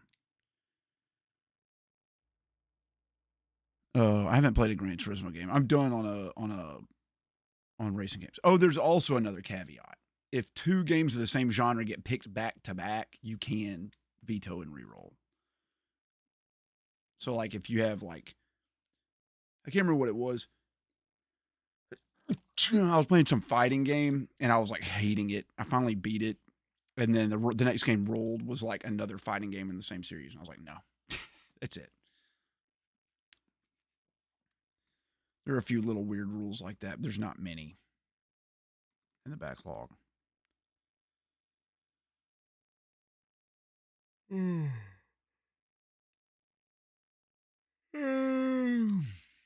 Thank you. I'm fading. I'm waiting for my steroid shot to kick in. My butt sure does hurt. No, Drew. So here's how it works. And I need a new system. You guys can chime in on this. So we have this backlog here. So like last night when you guys tipped last night towards this right up here, you selected Parasite Eve. That got paid for. Cuphead's currently in the process of getting paid for. What happens is when this gets paid for, it goes into a queue. It goes into a line, and it's this line. So the next thing we'll be streaming after we finish Resident Evil 2 is Detroit Become Human.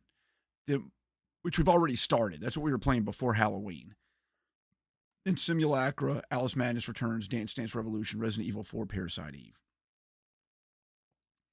If we're there by then, Cuphead will be added to the end of that list. Now, Cuphead, excuse me. Cuphead's going to be the last game we add to that queue. I'm implementing a new rule, and I'm announcing it now. 1, 2, 3, 4, 5, 6, 7 games is about as big as I'm going to get for the backlog. For the live streams. James Thorson, thank you for subscribing. We can still have a tip goal, but it's going to have to be for some other thing. A challenge or like an extra live stream or, you know, I'm wearing makeup or something like that. It doesn't involve playing a game because I wish I could stream every day, but I don't have enough time to stream to keep up with all these games. And I've gotten so popular that you guys tip so much that the backlog's gotten out of hand. Mondane, how's it going, buddy? I'm homesick from work. That's what's happening. You heard my voice on Saturday. Mondane went with me to tour that game room on Saturday, and I started to get kind of sick that day. Anyway, I'm homesick today. Atlas Fallen. You've told me Atlas Fallen. Let's look up Atlas Fallen. Atlas Fallen.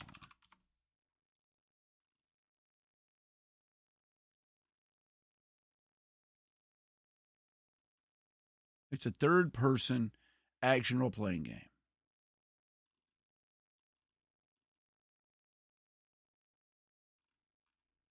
Is it an online game?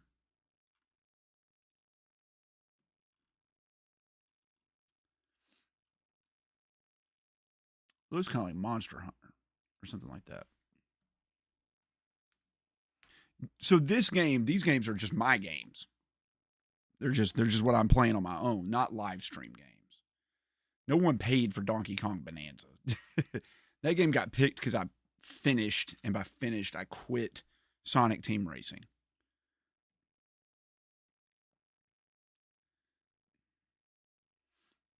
So that's how that works. Excuse me.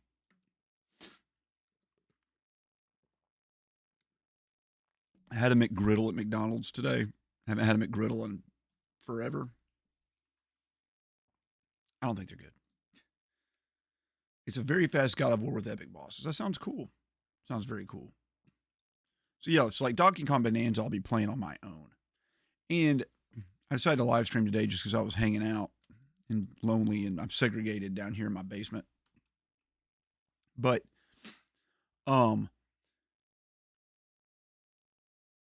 yeah, the games I played today, those are just the games I played on my own to review for you guys. And I didn't want to stream Resident Evil 2 because it's like the people that paid to see me play it are like at work. So 12-inch Lando, awesome. Thank you so much. I'm glad to have you here. Oh, I've heard nothing but great things about Donkey Kong Bonanza 2. It's been absolutely like everywhere. Everybody's been asking me about it. But yeah, I'm going to hang out like about 5-10 more minutes, and then I'm going to go lay down and take a nap.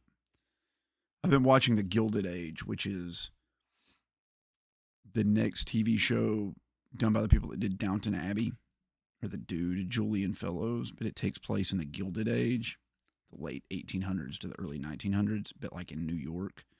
And it's the most extra over-the-top show ever.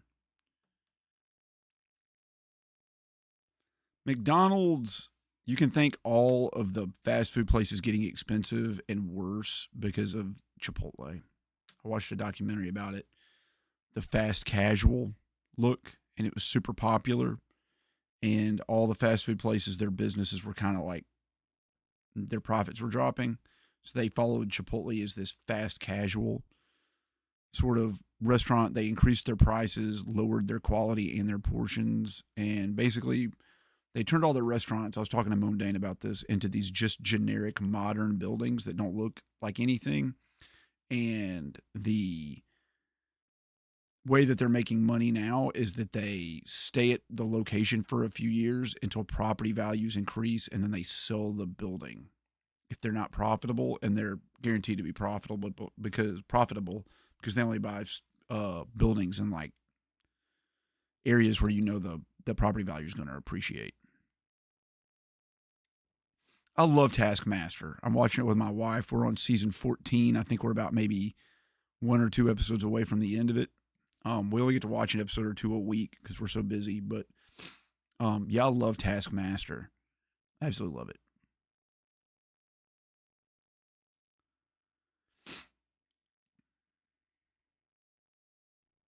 Oh, yeah. Sorry, Modane. I'll just mail you your mics if you want me to. Do you work out this way? I know you got your new job. I don't know where it is, though. I remember you telling me about it, but I don't remember where its location is.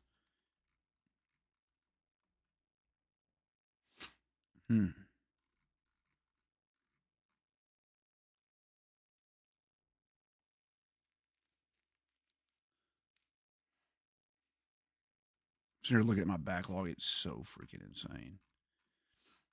I bet I could just spend like a week playing every Atari 2600 game on this list and knock like 350 games off the list. I'm also considering going through and doing a massive purge and getting rid of all the games that I like don't really want to play. There are games that I bought. I'm like, do I really want to play those though?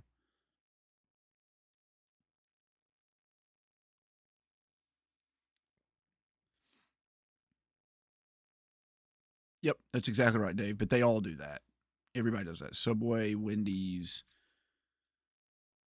friggin' Firehouse Subs, they all do it. Oh, there's other little rules to the game collecting backlog system.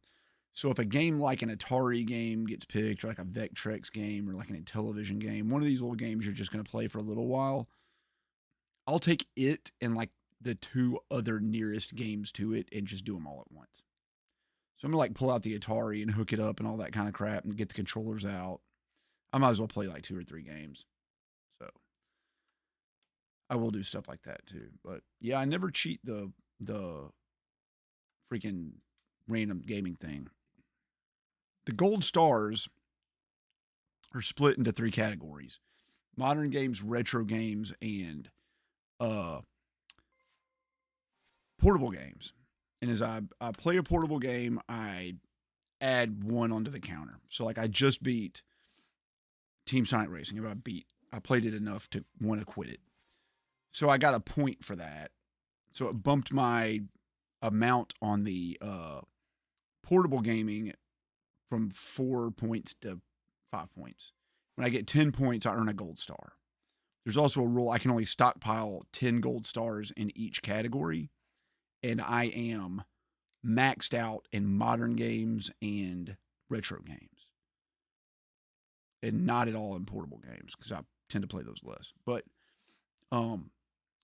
so where I'm at right now, every 10 games I finish, I've got to spend a gold star.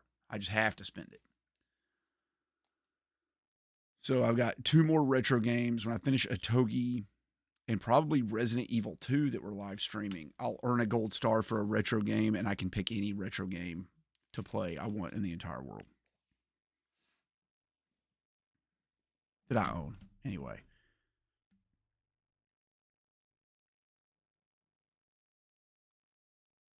East of downtown. Okay, you're not too far away, Mondane. The Stage 3 collection. Yeah, I mean, I'm kind of in that already, in that I'm not just buying everything I see. But I'm looking on here, there's like games like Carnival Mini Golf on the Wii, and like Game Party on the Wii, and freaking just stuff I have like no interest in playing at all. Like I picked them up so cheap so long ago. But the question, here's the other problem though. Like, one, the thing I hate about selling games is I hate the effort that it takes to sell them. And I don't have anything to spend the money on. I know that sounds like awful. Like that sounds really first world problem-y. But if I just sold a bunch of games on here, like there's nothing I really would buy. Like I just want to buy more games, you know? And the point is to not buy games. So yeah, that makes things like tricky. What do I buy with it? What do I buy? I guess I could like finish off my kids' college fund, but oh well. Kuon. Kuon, I do want to play.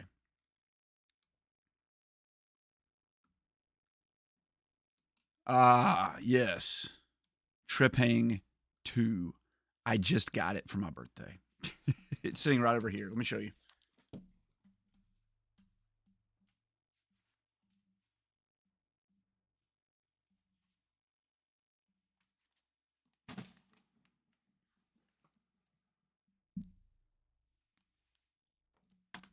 I got it for my birthday. I was talking about one of these like 5 PS5 games you got to get before it's too late videos, and I was like, if there's any you recommend, like 50 people were like, it's this game. I didn't even know it existed. Had no idea it existed. I don't know if it's called Trepang 2 or Trepang Squared, but whatever the case, it looks awesome. Your selling stuff is hard. I bought it and sold on eBay for a while. I just hate doing it. Mercury Silius, how's it going, buddy?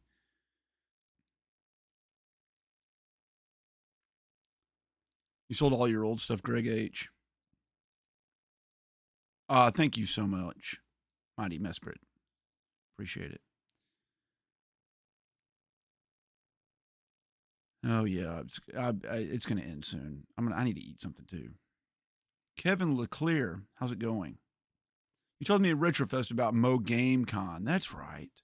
What contact info can I send them for you? Oh, I'm happy I signed your hat. I'm glad. I remember that. Yeah, you can just tell them to like message me on any social media, probably Instagram. Akash is your hero. Akash is a for real hero. Oh, JD, thank you, brother. I'm gonna add that to the. It puts us at 3520.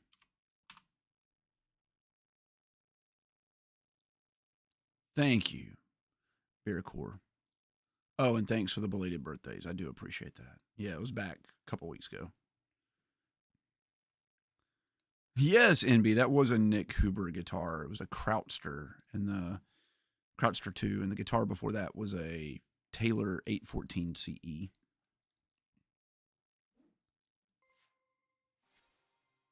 Evan Kinney said gold, other metals. Oh, just buy precious metals. I've got the amount that you're supposed to have in your investment portfolio.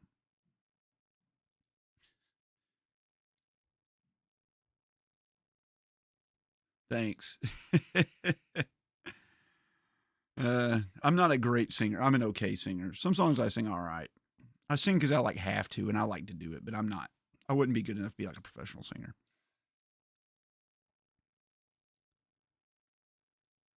I was playing at NAMM, and I was hired to play in one of the booths at the NAMM show, and Nick Huber was there, doing a booth, and he had a bunch of his guitars with him. Anyway, he was having some sort of issue. Like, there's kind of a, I mean, I know he sells to retailers, but there's kind of a little bit of a waiting list to get his stuff, and there was at the time. He was having an issue getting back into Europe because he's in Germany, because he did not have like the proper documentation on some of the exotic woods in one of the guitars, or in some of his guitars. So he ended up selling me his Krautster 2 that he had at NAMM, because he was going to have issues like getting it back, importing it back into the EU. So that's how I ended up with it.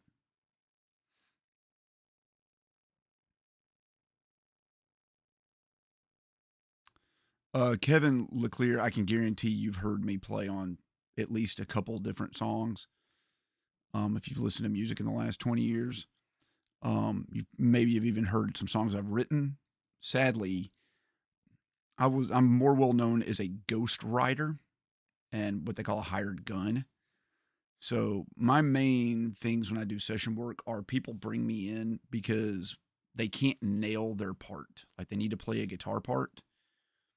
And if you're paying all this money to be in a recording studio and you're having to like play the same thing over and over and over again and you keep screwing up, that's costing you and your band a lot of money, or the studio a lot of money.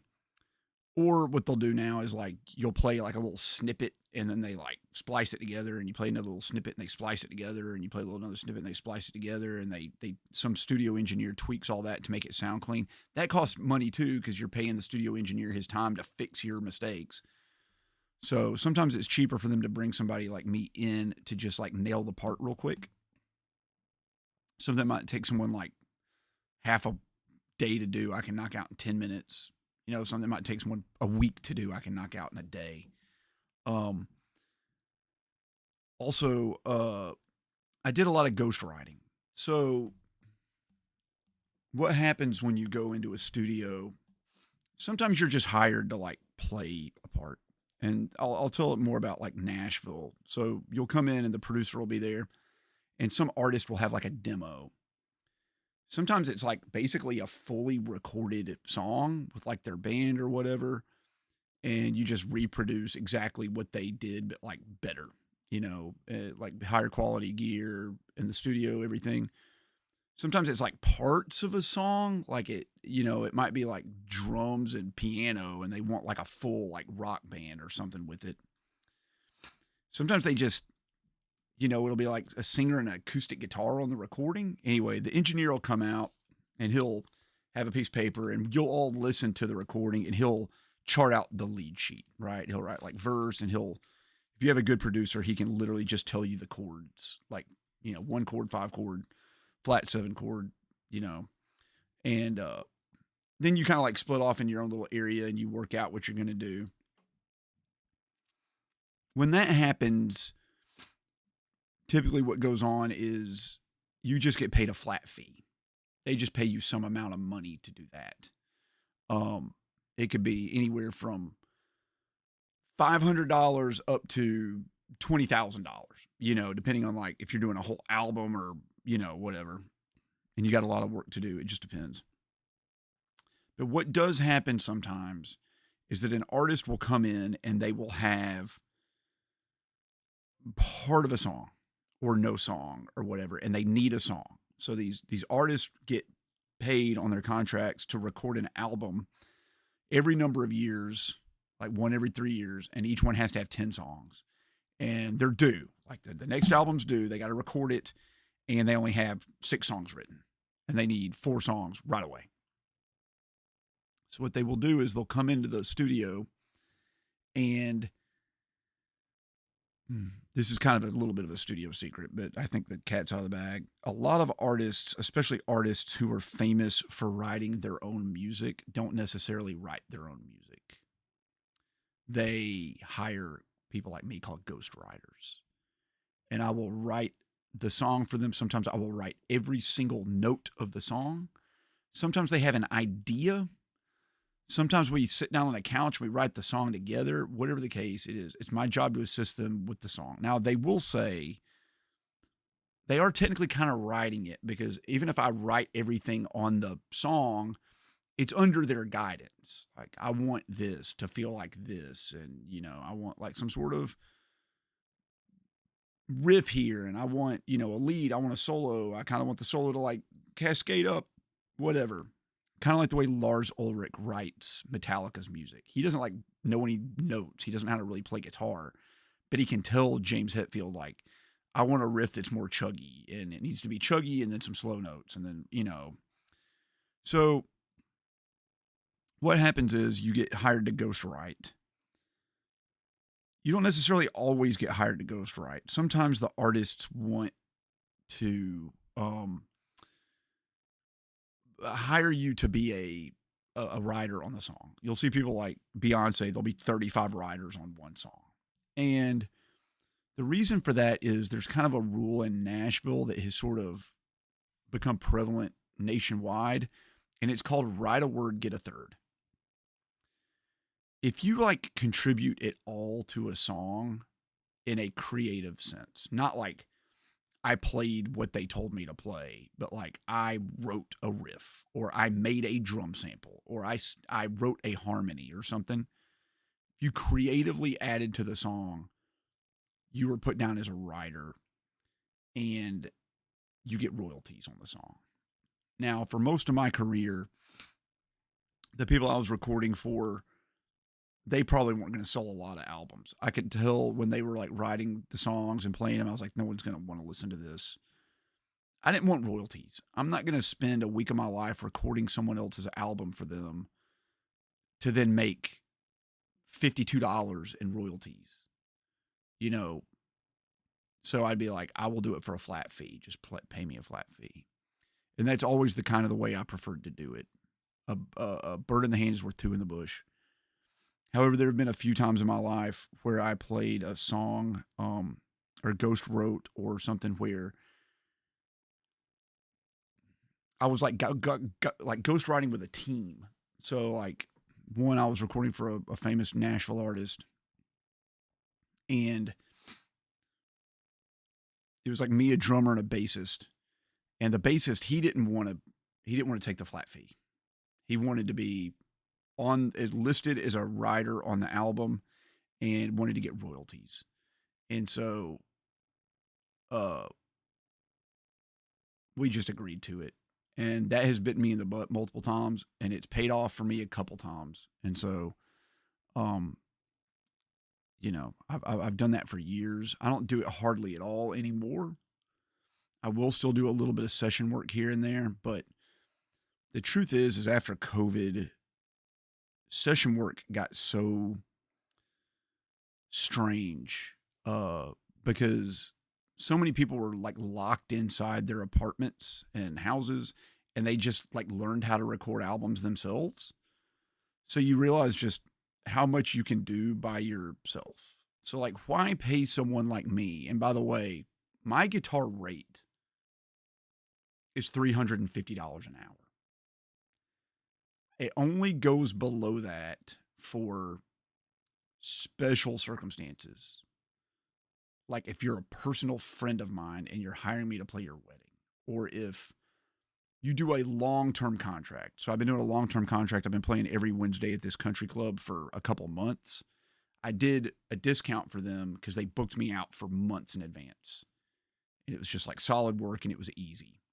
I didn't have to learn any new music. It was the same music every single week. If you're going to pay me to come play your wedding, like it's higher than $350, right? I'm not going to charge you by hour because I don't know how long I'm going to be sitting there. The groom might get cold feet or something. I might be sitting there playing for 2.5 hours. You know, we'll discuss a price. But some little person who is recording a little album at a local studio is probably not going to hire me to come in and record the guitar parts on their album and pay me $30,000. They can go buy a cheap guitar and plug it into their computer using an interface, and then use some VST plugins to get like a decent sound that they can download off the internet for like $100. They'll be using the same tone I use on my amp. They can buy that exact same patch, and they can literally play one note and then like cut the front and end off of it and like drag it where they want it, and then play one note and then drag it where they want it. If they're broke and they have all the time in the world, they can totally do that. So most of the session stuff I've had after COVID has been like for commercials or like movie scores or something. I've played on a few video games, but I've just been a straight up like hired gun. Like you just bring me there to like record your guitar part. And sometimes, a lot of times it takes less than an hour. The last commercial I recorded, it took me about 3 minutes to record the entire thing. It took me longer to like get my guitar out and set it up and set up my amp and all that crap, or the thing I use as an amp, than it did to record the thing. And then I made like $150 for it, and I was like, it's not even worth my time. Like that wasn't worth my time. And I know that sounds terrible, but like I could have been playing video games or something. But yeah, so these days when I play guitar, it's almost always as a favor. Every session job I've done since COVID has been because a producer or someone a studio person I know or another guitarist asked me to come do it. Thanks, Gianluca Nola. Like, we want you to play this. Like, we want you to come play on this recording. We want you to do this. Or,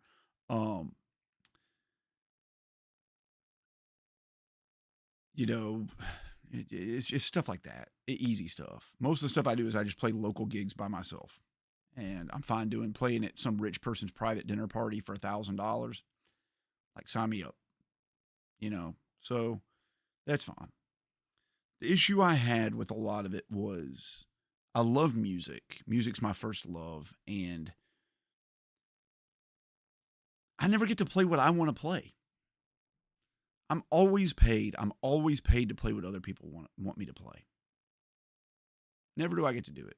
When I got to ghostwrite and stuff, I would have input on it, but even then it was under their directive, what they wanted. So I don't know. I'm kind of stepping back from it a little bit.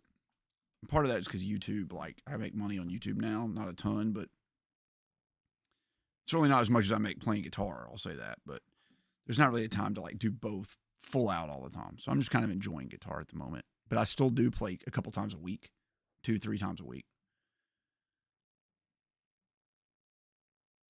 Sorry, that was a long-winded thing. Know any Fish tunes? I don't know any Fish, man. Jam band stuff? Not really, but I know Trey Anastasio. He's a great guitar player. I mean, I don't know him well, but I know of him. Yeah, he plays some weird guitar. I didn't know the name of it, but I know the one you're talking about.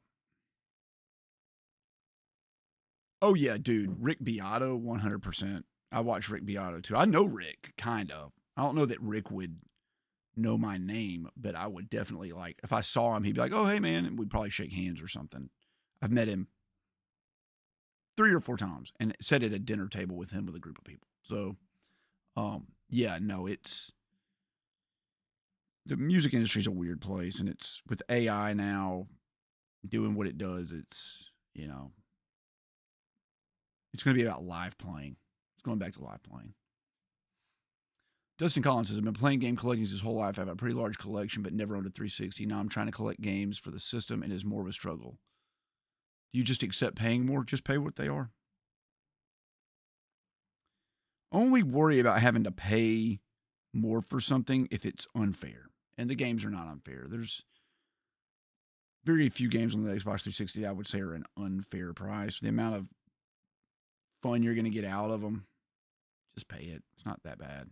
Don't go crazy, but of course, if you're gathering quarters out of the parking lot to buy gas, maybe don't collect. Taylor Swift writes a lot of her music herself. She has hired other famous people to write music with her. She has hired a lot of non-famous people to write with her. And I think she has hired a few ghostwriters in her day. I'm pretty sure she has. I will say I can't say who I've played for because I've signed NDAs, right? They don't want people knowing that you've played for them. But I can say I've never recorded for Taylor Swift, nor have I met Taylor Swift. But I do know that Taylor Swift has been very good and fair to every single person she's ever worked with in the studio. And it's one of the reasons she's so successful. A lot of people will go in the studio and be absolute buttholes, and then the producers just refuse to work with them, and it just kills their sound. That's what happened to maybe I don't say this. I want to get sued for libel. Let's just say there was a famous singer from the 90s that literally went through the mid 90s up to the early 2000s, and she was very, very popular, and she was notoriously difficult to work with and a total asshole to almost everybody she worked with. And the producer that did all her music had a very specific sound that sounds like her. When you hear her songs, even before she sings, you're I know what that is. He refused to work with her anymore. And then on her next 2 albums, she could not reproduce that sound, and she just stopped doing music. busking. I'm not going to go busking, buddy. Rick's a neat guy. Rick Beato's a cool guy, but he's very, very opinionated, as most older men are. Are you going to issue date buy based on have to have made on price? Yeah, Greg H is right. Under $25 a game. Yeah, I think you can do that. This is the most random channel for you to find. Love hearing you talk about stuff. People, that's my gift. People have always liked to hear me talk. My whole life. I would be at a table of like 30 people talking, and I would start talking, and everybody would stop and listen. And I don't know why. I've asked people why they think that is.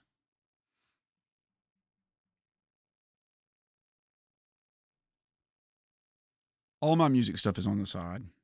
Yep, it's on the side. It's an advocation. It's a side gig.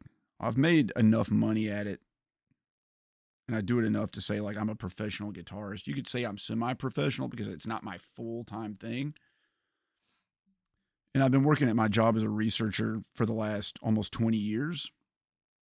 Out of those 20 years, there have been about 5 years or 6 years maybe where I made more money playing guitar than I did at my job at a university. So you could have said in those years, my main job that I went to school for and was my main career was actually my side gig. So it's in a weird place. I could 100% make a full-time living playing music. But I don't want that life.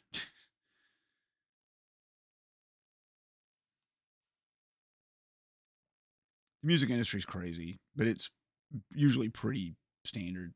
The life of like session musicians is almost like a day job. Some of those guys, like Brent Mason, who I love dearly. Hey, T-Diz, thank you for subscribing.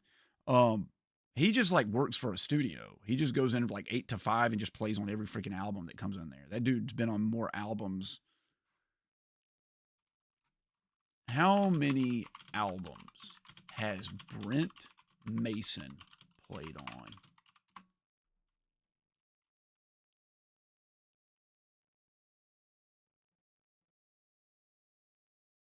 He's played, it says, on thousands of recordings. He played with like, he wrote the riff to Chattahoochee by Alan Jackson. Like he played on all those Brooks and Dunn albums. He played on all the Reba McEntire stuff, Shania Twain. That's all Brent Mason. But he also like records like Latin music and bebop jazz and freaking heavy metal and everything else in the world. He's one of the best musicians who's ever lived. He's deaf as hell now. And when you talk to him, he interrupts your ass like every 15 seconds. And he sounds like he's shouting at you, but he's a sweet guy. Jimmy Astor B isn't a problem. Hey, Akash. Someone in this chat earlier was calling you a legend, buddy. What do I want to play? That's the thing. There's nothing really particular I want to play. I liked playing for you guys last night. I like to take songs that are... My favorite thing is when I play that people enjoy it. That's what I like to do. I like to play what people enjoy. I get mad when people ask me to play a song that like nobody cares about. Like literally nobody cares about. I play at this country club and they have a list of, so I'll play like 3 hours, and in 3 hours I will play like close to 100 songs or something, like 80, 90, 100. I don't even know. But they'll have a list of like 25 songs you have to play. Everybody that plays has to play these songs. And I don't think they've updated this list since like 1960. And they even request that you open, like in your first 3 songs, it has to be this song. And the one that they always request, I'll just play it. Let me go grab a guitar.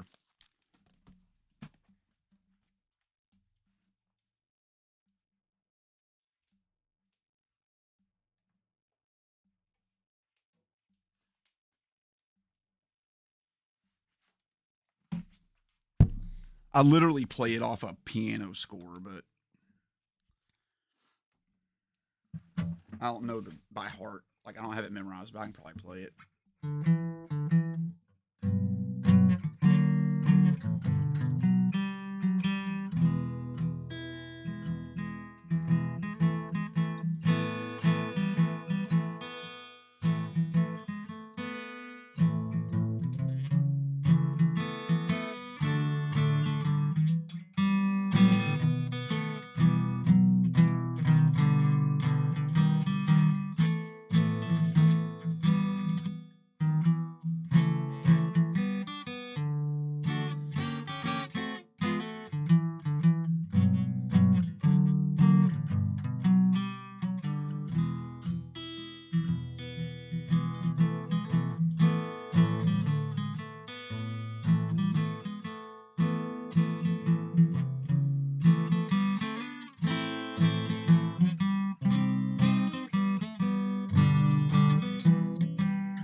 Can anybody... Sorry. I unplugged my microphone. Can anybody name that song? Does anybody know that song?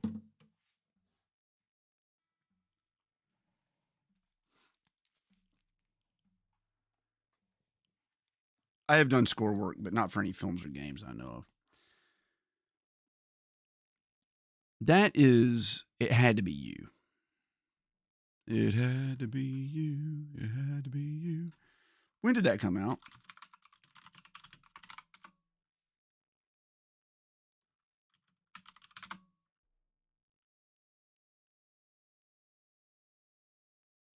It came out in 1924. That song came out 101 years ago.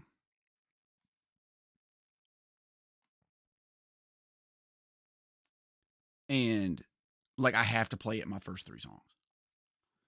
I literally played at a country club for homecoming for high schoolers. These are high school. These are like 17, 18-year-old kids. They're to have a good time, and they're like, you got to play It Had to Be You. And I'm like, okay.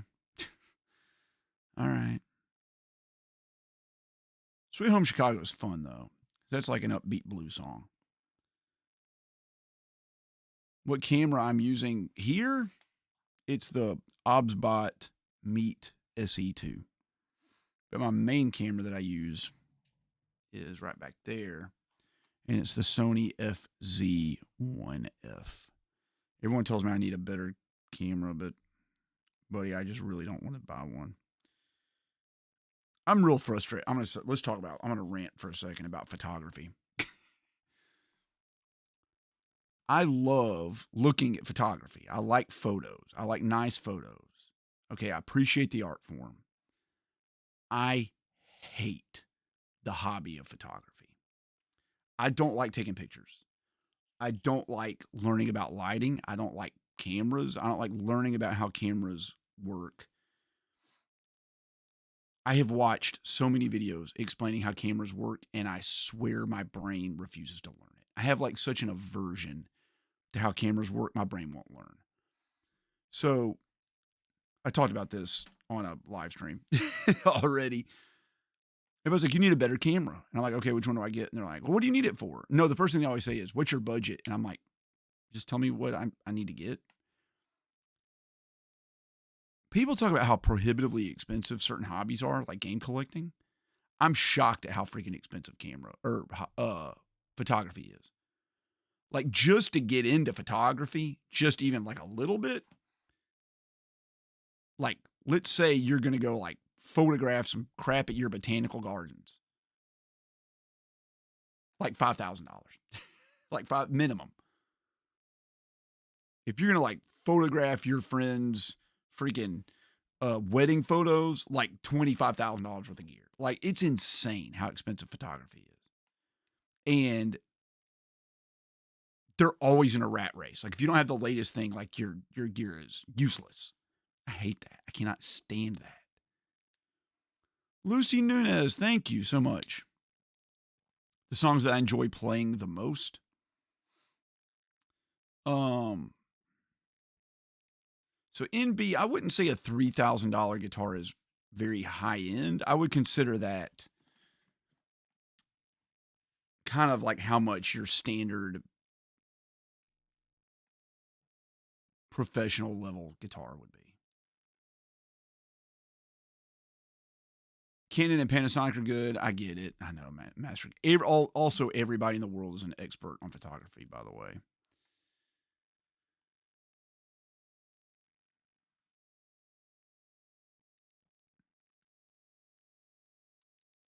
You can cheat. How do I cheat?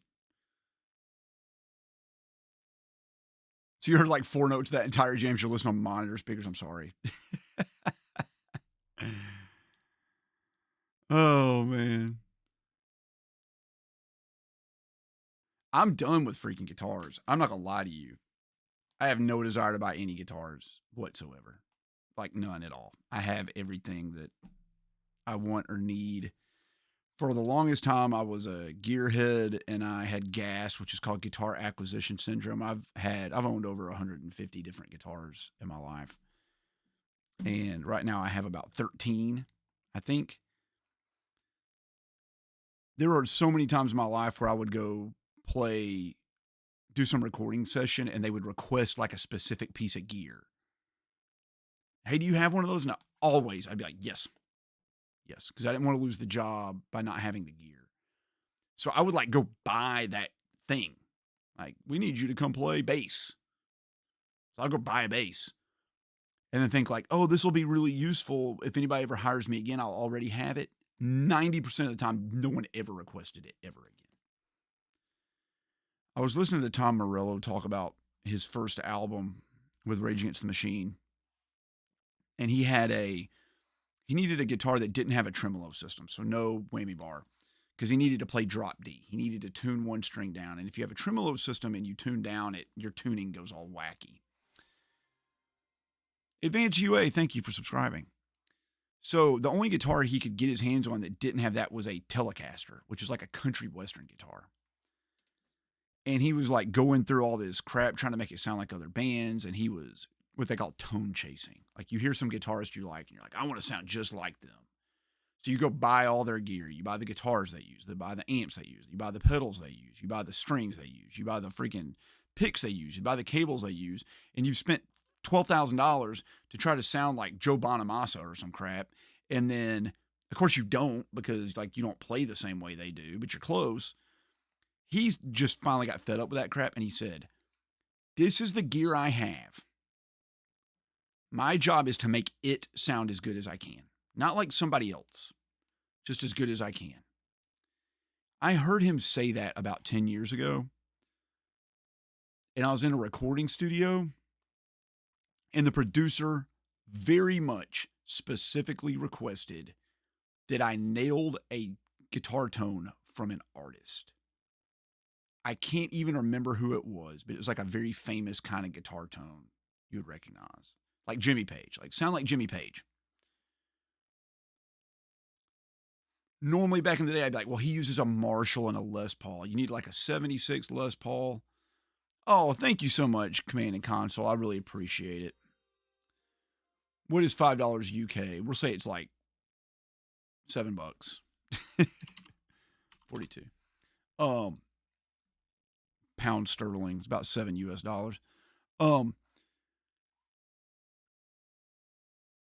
was I saying? Oh, anyway. Normally I'd be like, you got to have all this crap. You got to have like $50,000 worth of gear. I was just like, I just like turned everything up to 10 on my guitar and put it on the neck pick or the bridge pickup. And then I just like dialed in like a low crunch tone with a lot of mid range. It was like a punt just to see what he said. And he's like, that's perfect. I was like, that's it. That's it. That album, I literally used one album. Or not, I used one amp. I recorded an entire album. Normally I would take 10 to 12 amps with me and about 15 guitars. I played on like 3 guitars and 1 amp. That's all I did. And it worked great. No problem. Nobody can tell. Nobody can tell. You think you can tell. I have like specifics. People are like, I like the way a Mesa Boogie triple rectifier sounds. And I'm like, that to me, that amp sounds like a hammer. Every note's like kang, kang, like it hits hard. If you play like a British amp, it's more like a bum ba bum ba bum, like a bum bum bum bum sound. I started referring to tones as like spanky or slappy or twangy or glassy or smooth or fizzy. And so I'll say things like, not that I need an amp, but I'll play something and I'll be like, this sounds too fizzy. I don't like the fizz. I don't like it. The other thing that people don't realize is that when they're playing overdriven, they use way too much distortion. And that all like the heaviest death metal albums you've ever heard in your life had about 1/5 as much as distortion as you think it did. And they're just turned up really loud. Ride Cooter's great. I love Ride Cooter. Detonate Dynamite, thank you so much. I reply to all the comments. I'm trying to catch up. I'm not going to catch up on them on this video. I don't think I'm 3,000 behind, but I'm doing my best. But I will always answer every comment I see in the chat.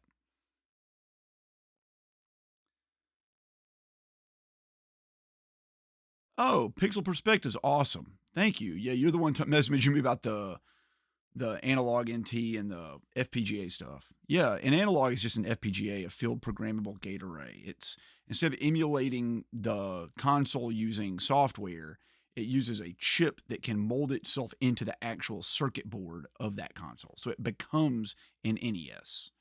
It's not software that acts like an NES, it turns itself into an NES. You saw Bauhaus open for Nine Inch Nails years ago, and the lead guitars telecast were so loud and screechy that the crowd left for the concession area.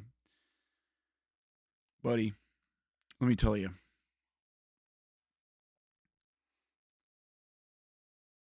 Telecasters are the guitar.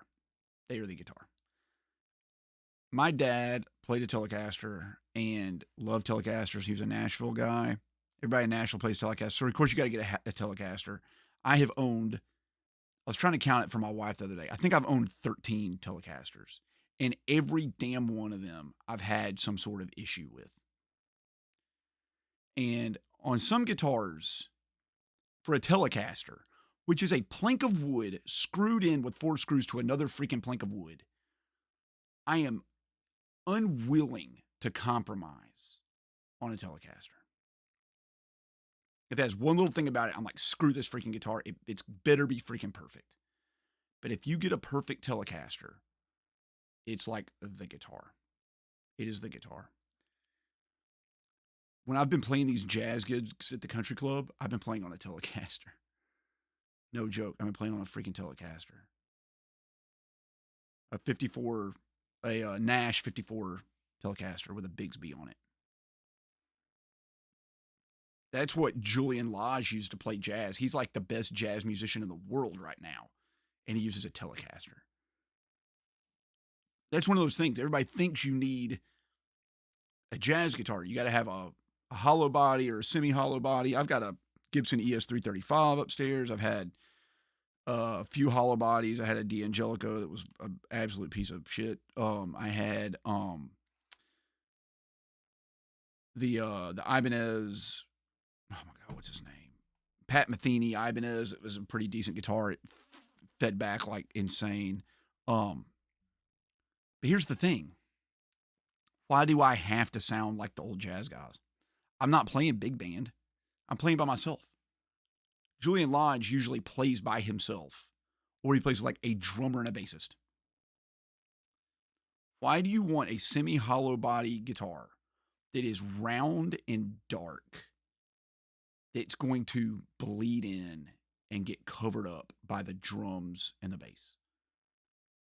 He plays a Telecaster and it cuts through like a freaking laser beam. It's like a scalpel. You hear every note. It's crisp and clear. And I was like, that's what I want. Just that. So I've just been playing a Telecaster. I'm so into playing Telecasters right now that I'm thinking of just selling like 80% of my guitars and just doing like, keeping like 3 guitars.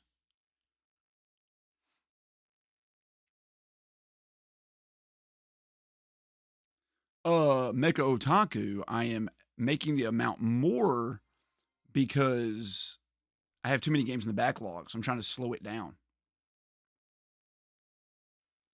I'm not a big like Tonewood guy.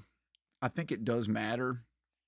I'm more of like a feel. Like I get upset about neck shapes and stuff. Yeah, I know. It's Road Rash 3DO. Is there a video game that you hated in the past that you love today? Yeah, Resident Evil. Resident Evil 2. It needs more wub wub. That's because we finished off Parasite Eve. It got paid for Mecha Otaku, and now Cuphead's on there. Shell Shock Nam 67 for 67. Well, everybody's just 6'7" all the time, dude. We went to a restaurant and somebody called out the order and it was number 67 and a table of teenagers lost their freaking minds. Yeah, Dave, but you don't want to replace the neck on a Telecaster. I have a great Strat too. I have no desire to get another Strat. Now, I could get another Telecaster. If I could find one as good as mine that had a P90 in the neck and did not have that damn Bigsby. I hate that Bigsby. I know that it adds sustain and whatever, and it looks so cool and all that crap. My God, it's so heavy and it's so hard to restring. But I love that guitar. I've got this Nick Huber over here that people asked about. That guitar's expensive as shit. How much is that guitar? $6,000 or something? $5,000? I can't even remember. 13? It's not 13,000, but it's an incredible guitar. Every little flaw with it, I can hear. The P90 hums like crazy. It's a 25-inch scale length, so it's like a Paul Reed Smith, which I don't like. It's got a V-shaped neck that's compound radiused to like a 10-inch radius up to like a 30-inch. It's super compound that flattens out, which is awkward and weird. They polished the ends of the frets too much, so if I don't hit the E string, the high E string, just perfectly, I'll pull the string off the edge of the fret. Also, on the first string, and there's a freaking, I'm going to show this to you guys. I'm going to show this to you. I want you to see this.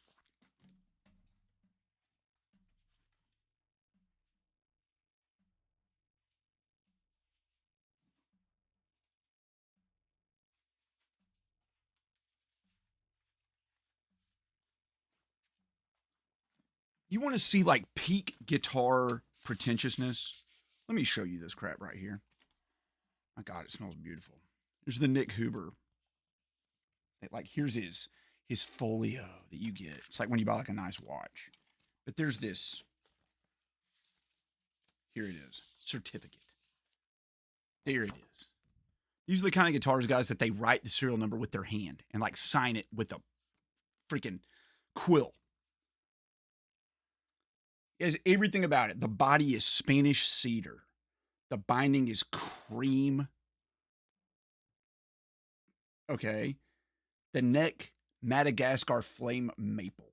The fingerboard, East Indian rosewood. The dot inlays are bone. It's got a 1956 P90 in it, and then a Nick Huber PAF open gear. The tuners are hand-lathed tulip style. It's a handmade aluminum bridge. And then it's got all this other crap about it. And then it says right here at the bottom of this, I want you to see this. Right here on this certificate. Right here. It says, with my signature, I certify that we have done everything possible within our power to make this the best instrument possible. The best instrument possible. And there's Mr. Nick Huber himself, who signed the bottom of that. The 15th fret on the high E string, they didn't dress it appropriately. That fret is taller than the other. So that fret, if I play that note, it buzzes. Although the notes are like bing, bing, bing, bing, bing, bing, like bing, bing, bing, bing, bing, bing. And I'm like, you son bitch, $100 guitars don't have that problem. They're made on Plek machines. They use like lasers and freaking scanners and crap to make sure it's perfect. But this guitar has that flaw. I am unwilling to do that. Let me explain something about this Nick Huber guitar. Just let me get back to this. I bought that guitar from him almost as a favor. I thought it was cool, but I was like, I need a guitar that's like it has like a certain sound to it. I bought it. I paid thousands and thousands of dollars for it.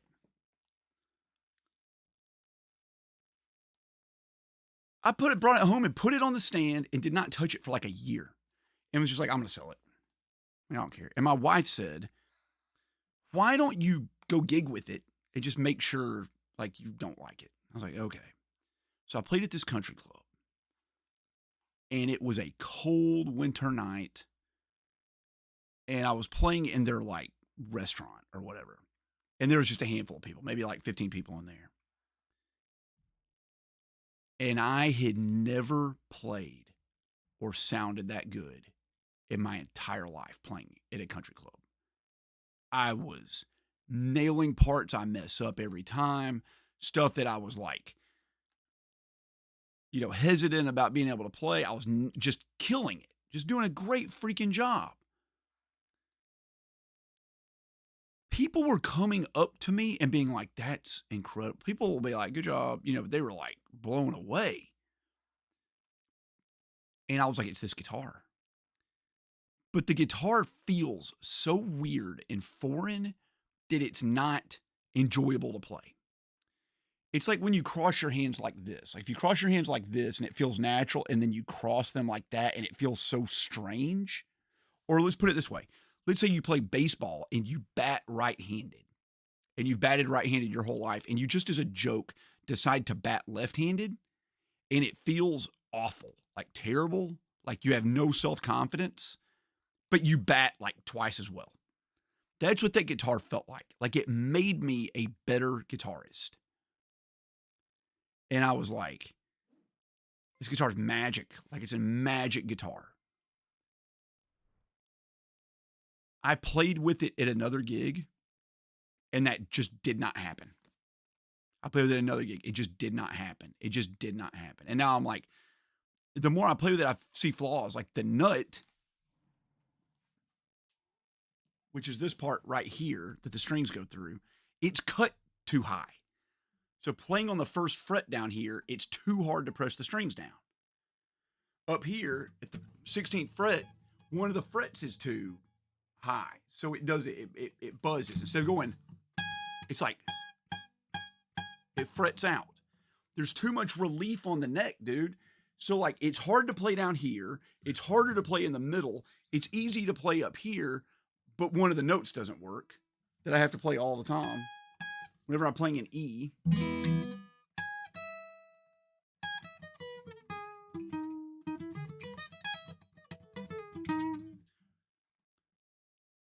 like what happened with that guitar? So I'm like, just give me the Telecaster. Play the Telecaster, no problem, ever. All I gotta remember is when I play the low E string, not to hit it too hard, or it'll sound like it goes like twang. Let me tell you something. There's a reason that most famous musicians don't use boutique guitars. The more I've played of boutique guitars, the less I want them. The less I want them. I own a Parker Fly. It's the most technologically advanced guitar ever made. You literally can't get anybody to work on it. I was going to leave like an hour ago, Mercury, but I just started chatting about guitar stuff.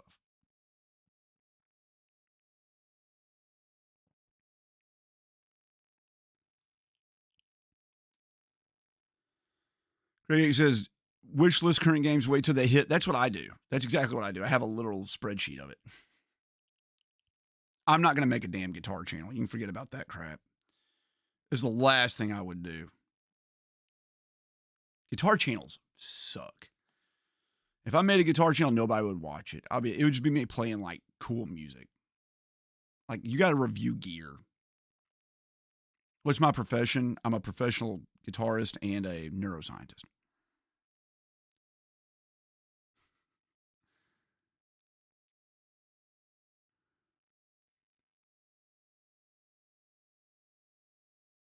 Alzheimer's disease.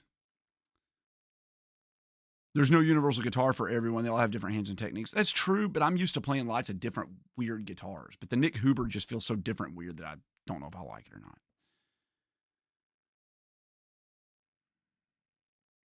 Strandbergs are interesting. Now, I've played a Strandberg. The neck on it is very bizarre. I played a different headless guitar many years ago made by a company called, they're Kiesel now, but they used to be called Carvin. I actually own a Carvin. They're fine. Like, they're fine. They're fine. I like having the big tuners at the end. I can dial in the tuning faster on those. Well, thank you so much, Mudo S. I appreciate that. You have a special piece of wood you want made into your ideal guitar? I don't know that. My ideal guitar right now is, I don't even know, man. They're just a tool. I just feel the way about guitars that I feel about like a hammer. I just feel the way about like a hammer. It's just a tool. I don't like really have any. I do have attachment to guitars and I love them, but like, I have all the tools I need. I have too many tools. Oh, thanks, NB. You don't have to, but I appreciate the offer.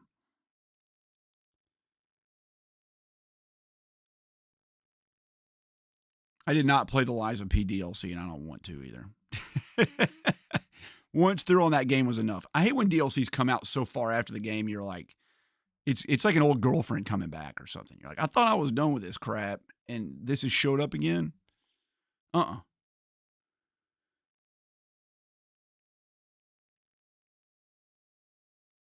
Oh, you're talking about the neurofibrillary tangles pixel perspective P? We were talking about tau neurofibrillary tangles last night and beta amyloid plaques.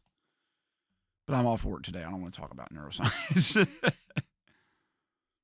Dude, I'm done with guitars. I'm freaking done. Everybody tells me, so I teach guitar and have students come in. Some of them are rich. Some of them are like high schoolers. I have a couple of adults. I have one guy who's an attorney. He's a pretty good guitarist. He's always buying guitars, and he buys these like real expensive, like custom shop, like Fenders and Fender custom shop Gibsons and stuff. Now, I'm not gonna lie to you. If I was gonna go out and buy a Fender, I'd buy a custom shop Fender. And if I was gonna buy a Gibson, I would go buy a custom shop Gibson or a vintage. I'm a guitar snob and a half. I'm not snobby about stuff. I'm a guitar snob. But when someone's like, this $500 guitar plays as good as a $2,000 guitar, I'm like, nah, I don't care. It's like, does it play as good as a $20,000 guitar? We'll talk about it.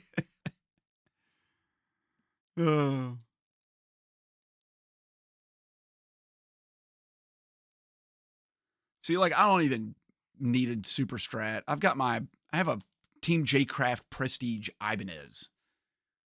That, like, I don't even touch it. I should just do a guitar tour before I start selling all this crap. I'm down to, like, no amps. I'm just using a freaking quad Cortex now. It's totally fine. An old girlfriend coming back can be fun, dude. That has never worked out for me. I've been down that road 4 or 5 times. What's my favorite amp of all time? It's just a tool. That's like asking, like, what's your favorite drill? Like, I don't know, man.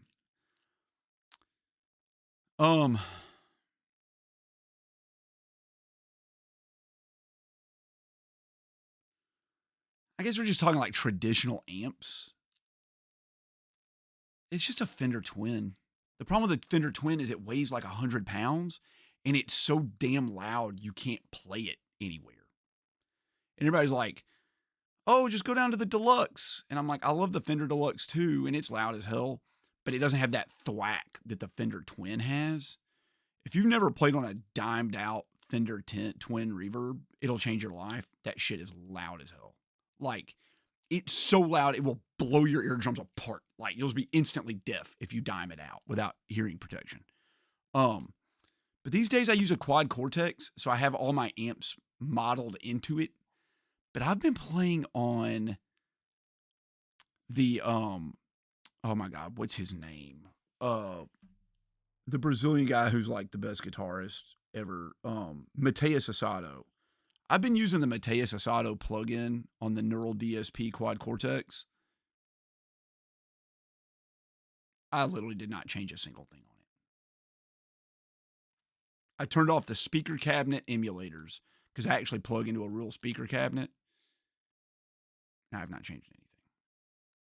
It sounds absolutely perfect for what I've been playing recently, which is solo by myself music. Oh, thanks, Bruno Pacini. What do I play when I get homesick?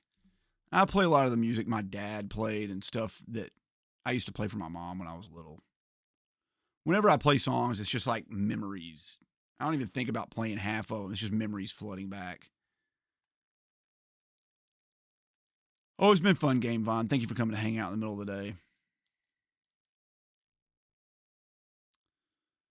Well, I will say this, Gamer Guru X, first acts that you get like in Walmart, they're not even like real guitars. They're like guitar-shaped objects. But First Act had a custom guitar shop in Los Angeles, and they were pumping out some like 10 out of 10 guitars. I don't think they're doing it anymore. They were sponsoring a bunch of these like sludge metal guys. So I know the dude from High on Fire was playing a first act. John Beasley from Baroness was playing a first act for a while. But I think they got mad at their customer relations and they switched over to like G&L or Fender or something. I know Baroness plays Fender now.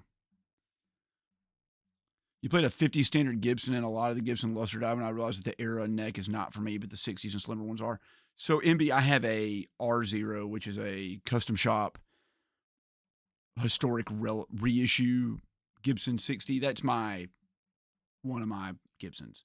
Although I will say this, my Telecaster I've been playing's got a big old fat baseball neck on it, and I am all about that now. Try playing by yourself for 6 hours straight and tell me you like a thin neck. That's what I'm saying, Zen Exile. Like, none of that stuff. I've got a whole box of pedals I don't ever use, and it's not all that is. I think they like keep you suckered into it, man. They want you to keep buying stuff. Liza P is basically a new Bloodborne. It doesn't play really much like Bloodborne at all. I mean, I guess it kind of does. I found Liza P's boss fights to be really unbalanced. There were some Liza P boss fights against the Brotherhood, whatever they were called. That people were like, it's the easiest thing. I could almost not do them at all. And in other fights, people were like, I worked on it a month and I got it on my first try. But what wasn't hard in Liza P was the stages between the bosses. They're like easy. They're like the easiest Souls-like game ever. No effort. Carefully machined composites, just high quality as handmade. They just sound too perfect. Here's the thing. I don't really like have a preference. I almost prefer used beat up guitars every time. I played a 59 Gibson. This guitar was in some private collector's collection. It was worth like $800,000. And it was like mint. That guitar played like absolute dog crap. No one played it. No one played that guitar because it wasn't good. It just wasn't a good guitar. Good guitars are beat up. They've been played. I played the crap out of this Taylor over here. It's got bumps and dings on it, and it needs to have its frets dressed. And I like beat up guitars. I just like that. I don't really want a new guitar. I don't even like have a preference to companies. I treat each guitar like it's its own thing. Like, I'm not snobby about the brand too much, but I'm snobby about like the guitar. They talk about mojo. I'm like a mojo guy. Some guitars just have it and some don't. It's just the way it is. Thank you, Robert Yawn, for subscribing to the channel. Oh, nades. Yeah, that's what everybody was telling me to do. Pixel perspectives. Draconis Cult of the Worm is a good Souls-like game on Dreamcast. I have that game. I have not played it, though. You have a Hagstrom Swede SE. I mean, that's a classic guitar that's a Gibson homage.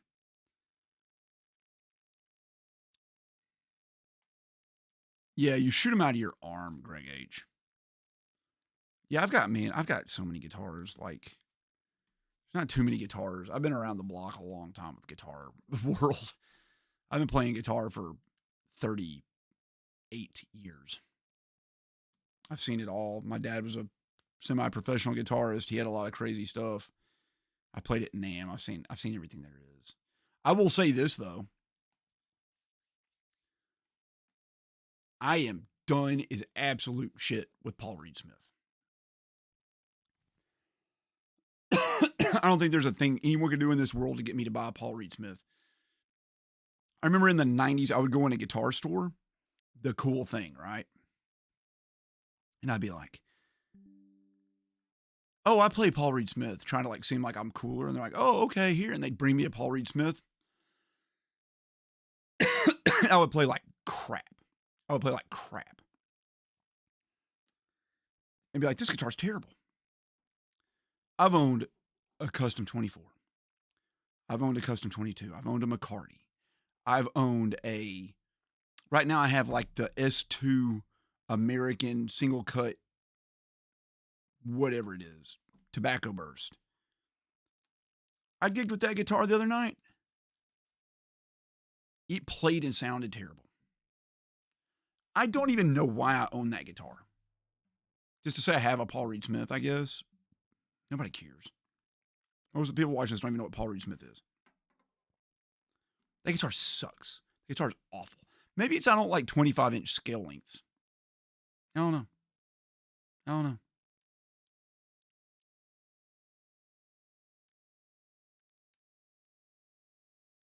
They're cursed guitars. And all I hear from people is like, they're the best guitars ever. They're just the perfect tool. I was like, no. They feel like garbage. I bought the last brand new guitar I bought was a Gibson ES335. I had a really nice Gibson ES335 that I loved. And I was in a recording studio and the producer's like, I've got to have it. He's like, what would it take to get it? And I told him I didn't want to sell it. And he's like, come on, everything's got a price on it. So I threw out the most insane price I could think of. $10,000, which is about more than double what it was worth. And he's like, oh yeah, I'll do that. So then he bought it. And so I ended up not having a 335 jazz guitar. So then I went through 6 ES335s till I found one I like. And I've got one that I like. And now I just play the Telecaster instead.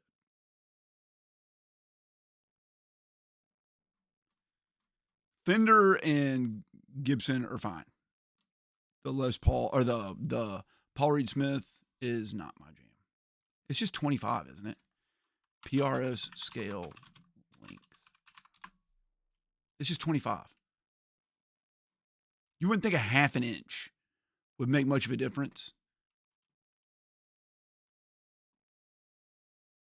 It's just awful. It's just awful. It either feels too loose or too tight. The strings never feel right. I put 9.5s on it. I don't know. It feels weird. I just don't like it. I don't like it.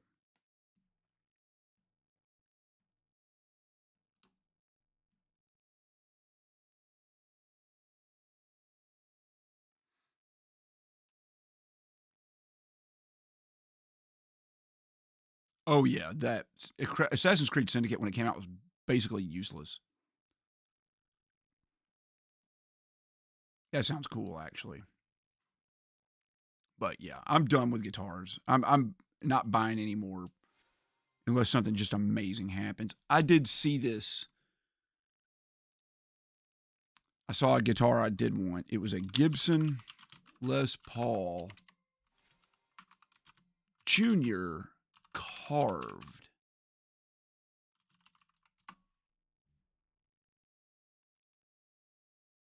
It was like a custom shop Les Paul for a store. I saw it on Instagram. So it was a Les Paul Junior with one pickup, a P90 and the bridge. But it had the normal carved top of like a regular Les Paul. And I was like, that's cool. But what I wanted was for them to put the P90 in the neck. And I messaged them and they're like, we can't do that. And I was like, fine, asshole. My wife worked for Gibson. She worked for Gibson.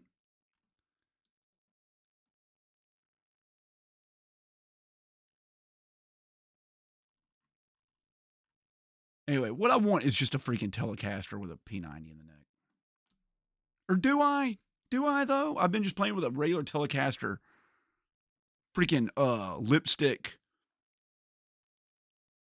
Who the hell makes that company? Lawler. It sounds fine. You're always looking for something better.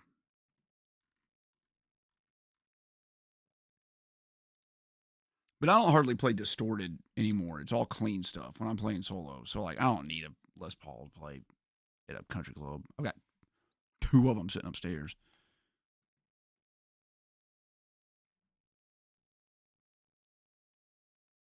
I've got 2 Les Pauls, man. I got a freaking vintage one, and I have a custom shop. I barely touch them.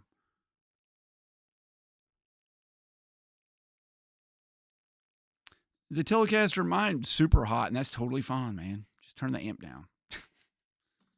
I like them a little hot. I like guitars that are wild. Like, I don't like a guitar that I feel I have to, like, push to make it do what I want. I like guitars that feel like they're doing their own thing and you got to hold them back. Like a wild horse. Like you're trying to ride like a wild horse. That's what I like. See, that's the thing I don't want with the P90s. I like the fat. I want more bass and treble. I want it like woof, like pushed out. The P90s like narrowed. Sometimes they sound great. Sometimes they sound like garbage. That's the thing with P90s. I can't ever like get a sense of how they are going to behave. Mafia 3. I think the Mafia franchise has sailed on me. I don't know that I'm going to be able to get into that.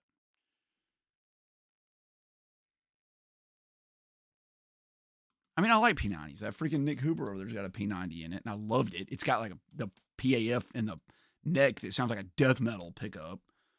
Why? I don't know. But last night I was playing it on this little amp. I was playing on the Nick Hooper on the neck, and I was running crystal clean on this amp, and it sounded distorted. It's just, I hate that. I don't want my neck pickup to ever have any grit in it, unless it's a heavy metal guitar. I want my neck pickup to be as clean and glassy as you can get. And I think single coils are just that. Single coils are just that.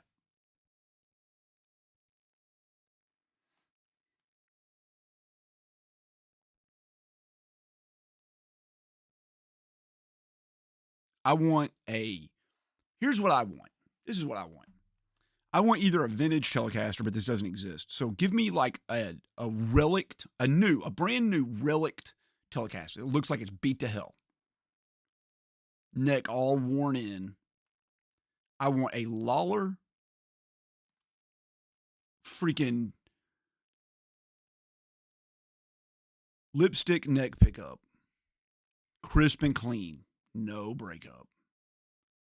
And then I want someone to custom engineer a bare knuckle bridge pickup.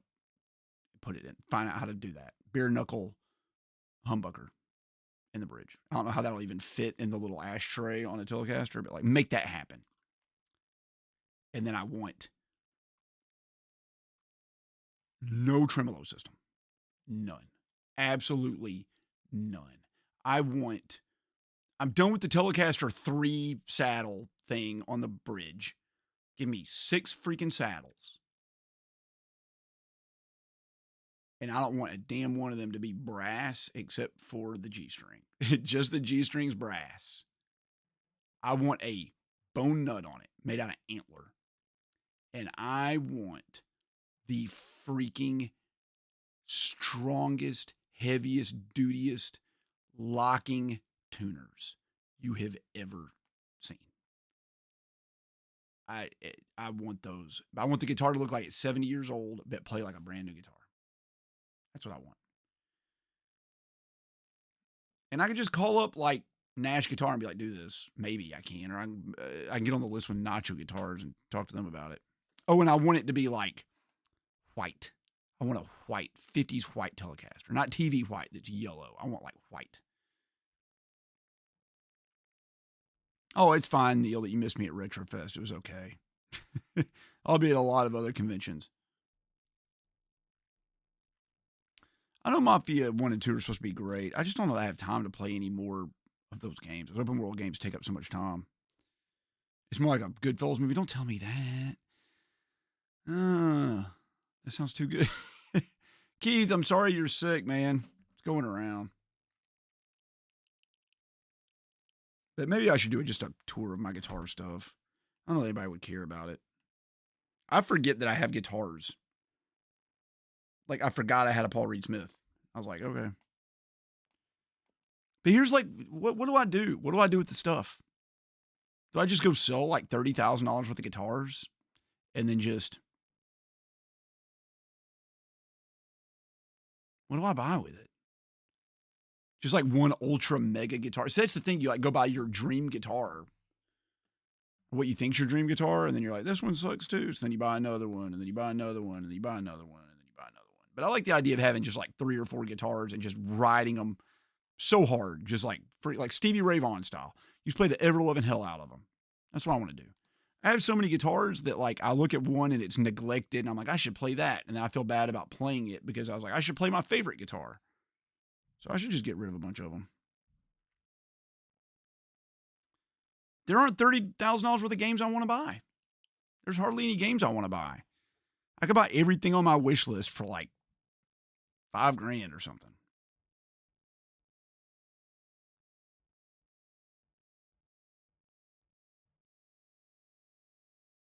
I need to mega evolve my guitars, Akash. I love that idea. I wish I could do that.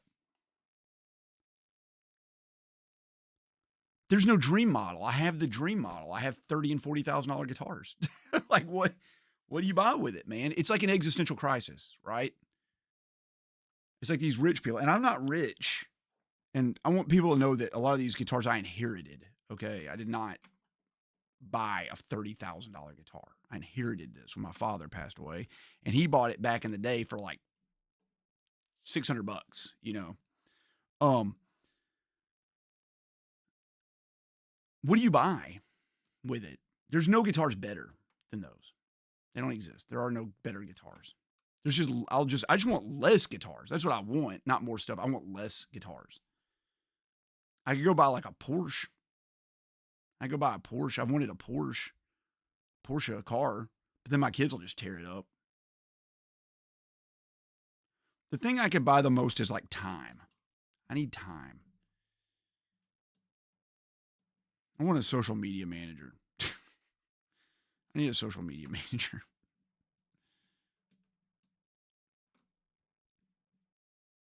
But yeah, if I just had like a bunch of money, oh my Lord, supporter.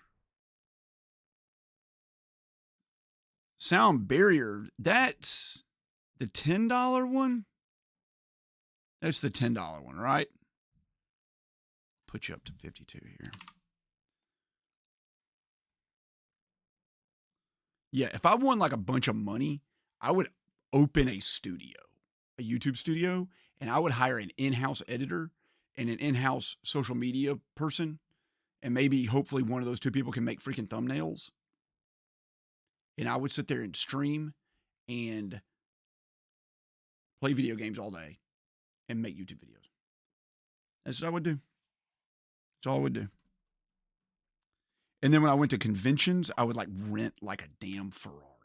Could you imagine like renting a Ferrari, paying like $2,000 or $3,000 to like rent a Ferrari and drive it? I don't know if you can rent a Ferrari. How much does it cost to rent a Ferrari? It might be $10,000. How much to rent a Ferrari for a day? Oh shit, it's only like $3,000? Yeah, dude. You just rent a Ferrari for like $10,000 and just drive it to a convention. That'd be sick. I don't want to own a Ferrari. I just want to drive one for a weekend. It's not worth $10,000, but if I was rich, it would be worth it. Riff can't edit my videos.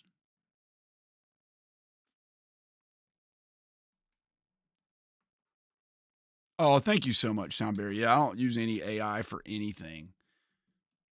The only thing I've used AI for my YouTube channel was, and it ended up being more effort than it was really worth. So I was playing a game, and I was like playing it on and off, and I was writing down notes about the game that I wanted to say during the review. And when I do a review, I have like a little notepad or something like this. As I'm playing the game, I'll write down stuff like, don't forget to talk about the controls or whatever. For some reason, when I took down the notes for this game, it was like multiple pages. I had a lot to say, and I like wrote down everything I thought I was going to say about the graphics. And then like 2 days later, I noticed something else, and like I'd already filled the page up. There was no room to write anything else about the graphics. So I like wrote it on the margins. And then like I flipped the page and it was something else. So I had all my notes, but they were not organized. They were all scattered and screwed up. And I was like, ugh. Now I'm too dumb to know that you could scan that into like ChatGPT or scan it into an app and have it texted out. So what I did is I found a voice to text app, and I just read all of the notes and it typed it all up, but it was all like out of order, right? Then I copied that and pasted it into Chat GPT, and I asked Chat GPT to group the themes of the statements. Like take all the graphic stuff and just put that together. Take all the stuff about like the music and group that together.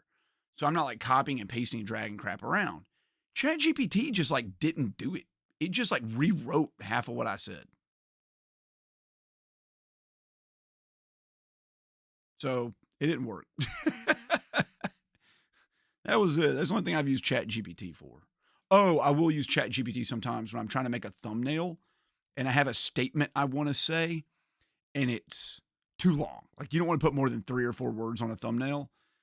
And like I can't get below 5. I'll be like, how do I say this in 4 words? And what it'll usually do, it'll give me like 10 choices and they're all pretty bad, but it'll give me like the right road to go down and I'll come up with it myself.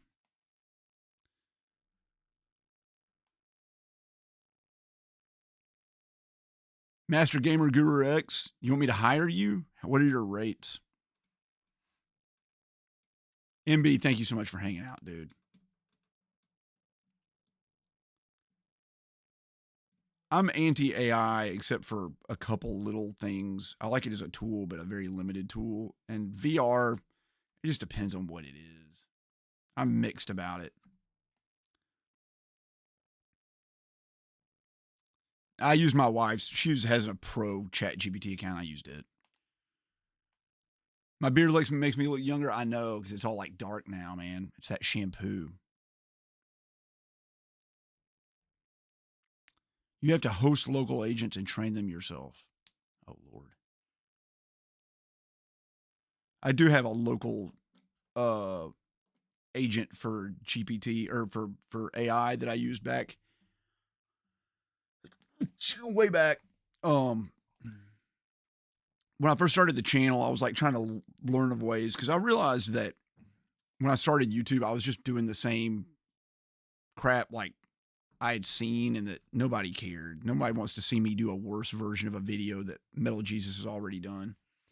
I also realized that I couldn't be pure game collecting because I don't flip stuff.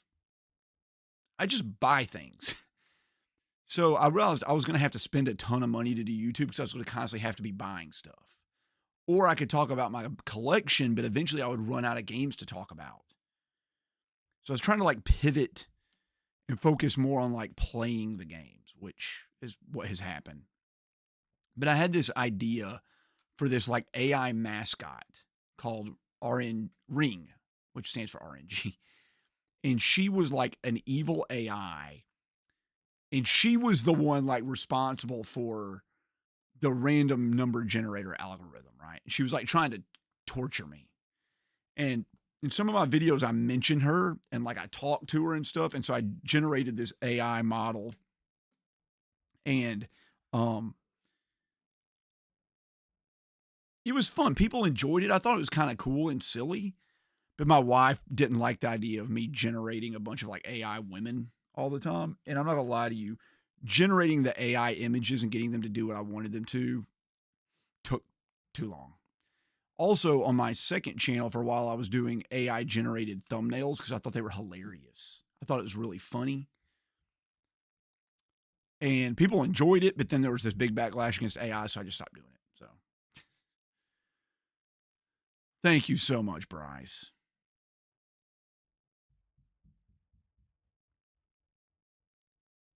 Oh, do I play poker? Yeah, I've played a lot of poker in my day. You're a session musician and a, oh my Lord, I was just talking about, yeah, I'm a session musician. I'm not much of a producer. I have like recorded some stuff for myself and a few other people, but I'm by no means a producer. That is, I know enough to talk about it, but it is out of my wheelhouse. If you asked me to like mic up the overhead mics on like a drum set, buddy, I just grab like 6 SM57s and hang them from the ceiling. Like that's all I would know how to do. I would have like no idea what to do. Oh, Bruno, thank you so much.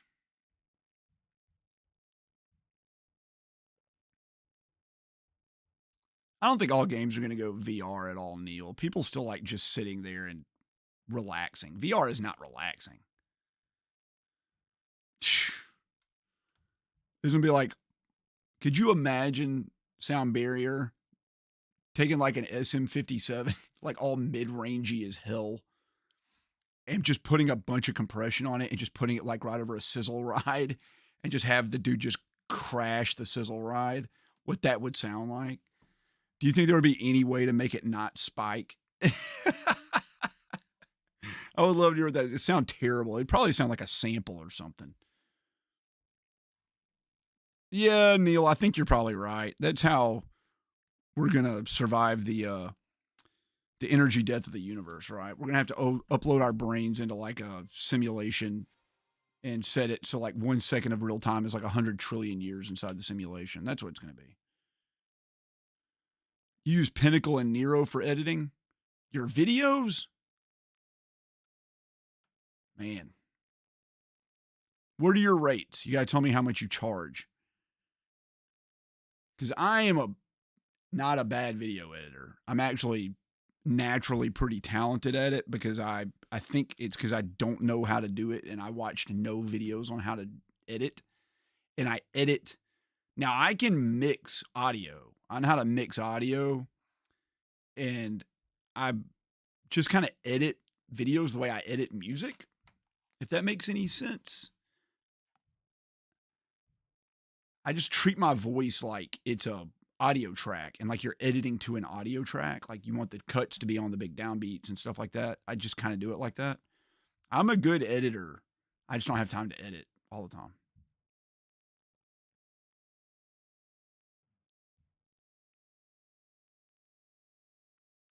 Did Big J, thank you. Sorry if I missed your comment. Sorry.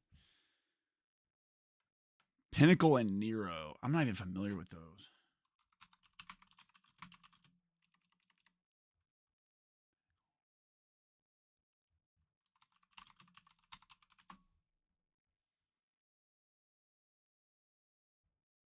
Pinnacle's not bad. That's not bad.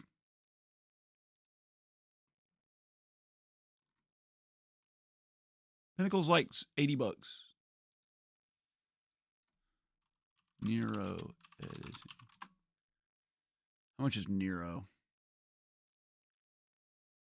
Their website crashed. That's not. Doesn't behoove me too well. I have no idea how much it is.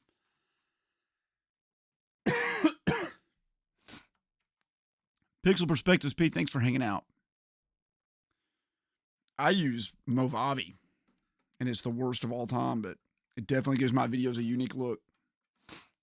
The ones I edit, anyway. Of course, I did edit a video that got 600,000 views myself, so I kind of know what I'm doing, I guess.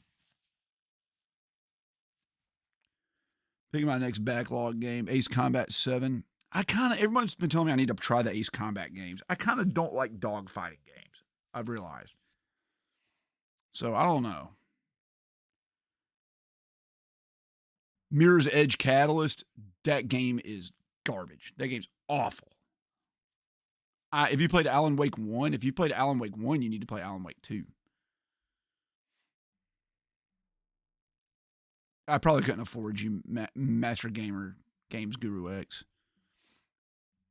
You're a Final Cut Pro guy myself. I use DaVinci if I'm on a PC. DaVinci is supposed to be great. I'm too dumb to learn how to use it. I'm not a good software guy. I'm not good with software. I don't like software. I don't like learning new software. The reason I like Movavi is it works just like a DAW. Like you just drop your tracks in. They're on like a timeline. You cut them just like you would cut. You split. Everything works the same.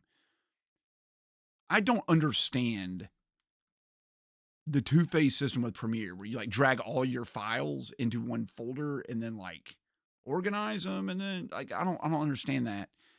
80% of the content I need doesn't exist when I start editing a video.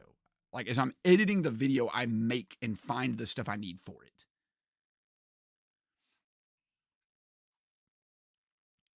Oh, Sound Barrier, it's terrible. Do not get Movavi. it is.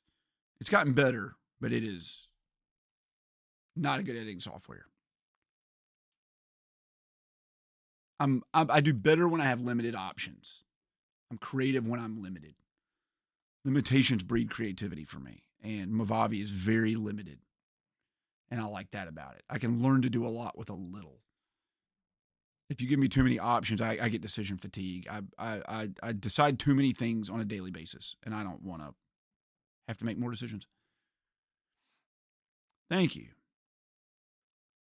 I appreciate it, Shane W. Pinnacle's easy. Well, I've already paid for Movavi for 2026, so I'm done. Yeah, I have no idea. Freaking some of these editing softwares are crazy. What's the one Mort uses? It's like $37,000.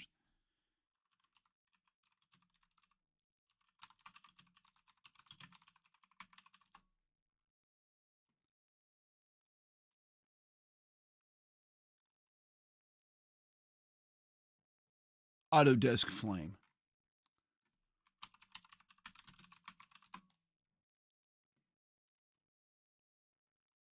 Yeah, it's like $8,000 to $9,000 for a plugins package, and then he uses like a $13,000. So yeah, it's like $30-something thousand a year. DaVinci's like the best, man. People in Hollywood use DaVinci.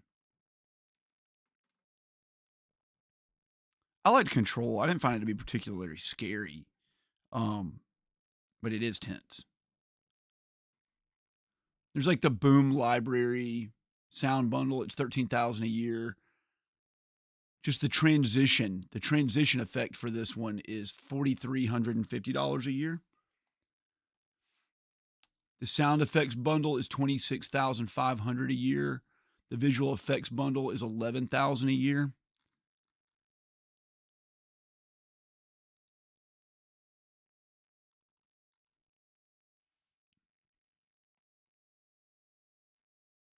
Yeah, you can spend easily $150,000 a year on editing software licenses.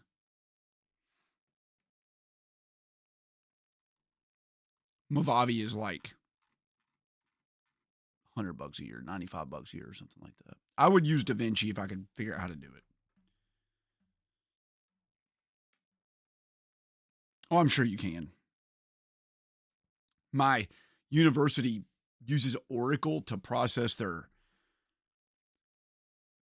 pay bills and all their like medical transactions and stuff. And you know what the license is for the university for Oracle billing a month? $6 million.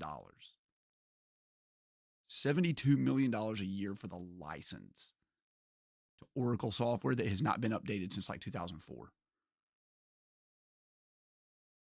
Is that not crazy? Because like I work for a state university, you can look up how much everybody makes and how much everything costs because it has to be published. And you look at the most expensive thing every month, and it's like literally number one, it's Oracle, and then it's like the power bill for the whole university, which is like $4 million. And then it's like the football coach. And people wonder like Oracle is the second biggest software company in the world. It's like, yeah, every university is paying $600 million, or every university spends $60 million a year on freaking software licenses.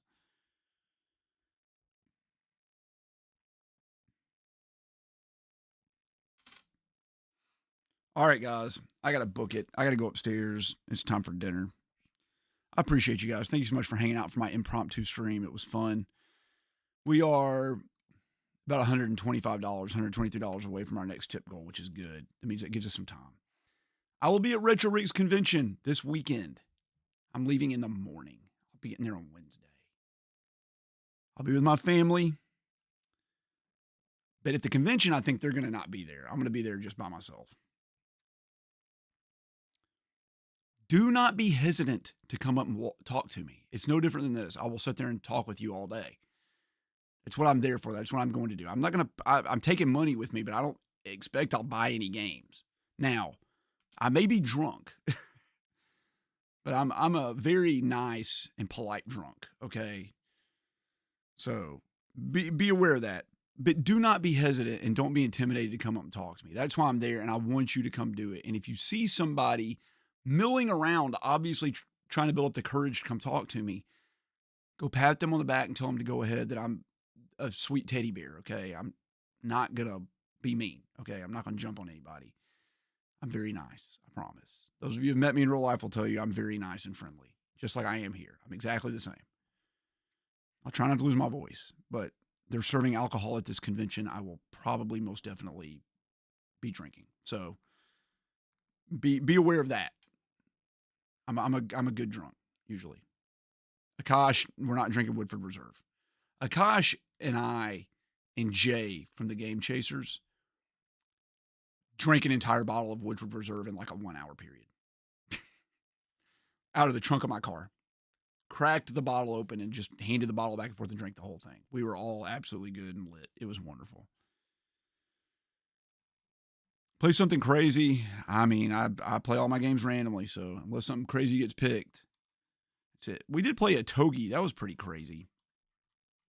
I do need to play Siberia or Delta, though. I gotta get some more time in on that. But I'm gonna go eat dinner.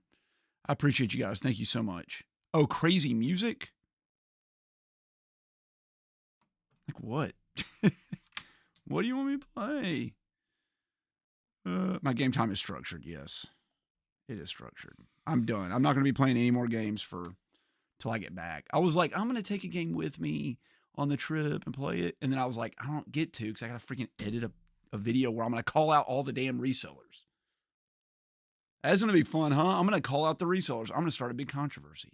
I also need to work on the statistics for that follow up to the best game on, or hardest game on every console, but I got to do handhelds. I can't find a definitive list of all the handhelds. I can't find it. Because the one on Wikipedia is missing handhelds I know exist. I saw them at a game room tour Saturday. I know they're there. You broke out your Game Gear last night. Streets of Rage 2. Streets of Rage 2 is pretty good on the Game Gear. I reviewed it on this channel. The first one, though, is like cancer. It's like the worst. It's the worst one ever. Really rad weekend.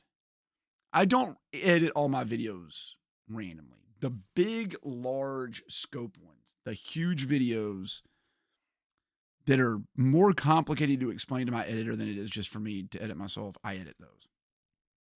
You can usually tell which videos are mine. There's definitely an editing difference. And if you want to watch how I edit a video, I did a live stream like this once where I edited a video, and that video ended up getting 250,000 views. And it's available on my YouTube channel. It's called like editing a video that got 250,000 views. And I talk about every cut I made in the video, why I did every zoom, every song selection. I talk about everything. So if you want a little primer, I'm not saying I'm a professional freaking editor, but I have edited videos that have gotten, I mean, people have seen millions of views, and I get comments that I'm like a great editor. Like, I love the editing. I might know what I'm doing. I did edit a video that got 600,000 views on a channel with 20,000 subscribers. So I have to be doing something right. Anyway, I do appreciate you guys. I'm going to go upstairs and eat and rest. And I'll see you guys at Really Rad Weekend this weekend. Be good. Be safe. Love you guys. I'll catch you later.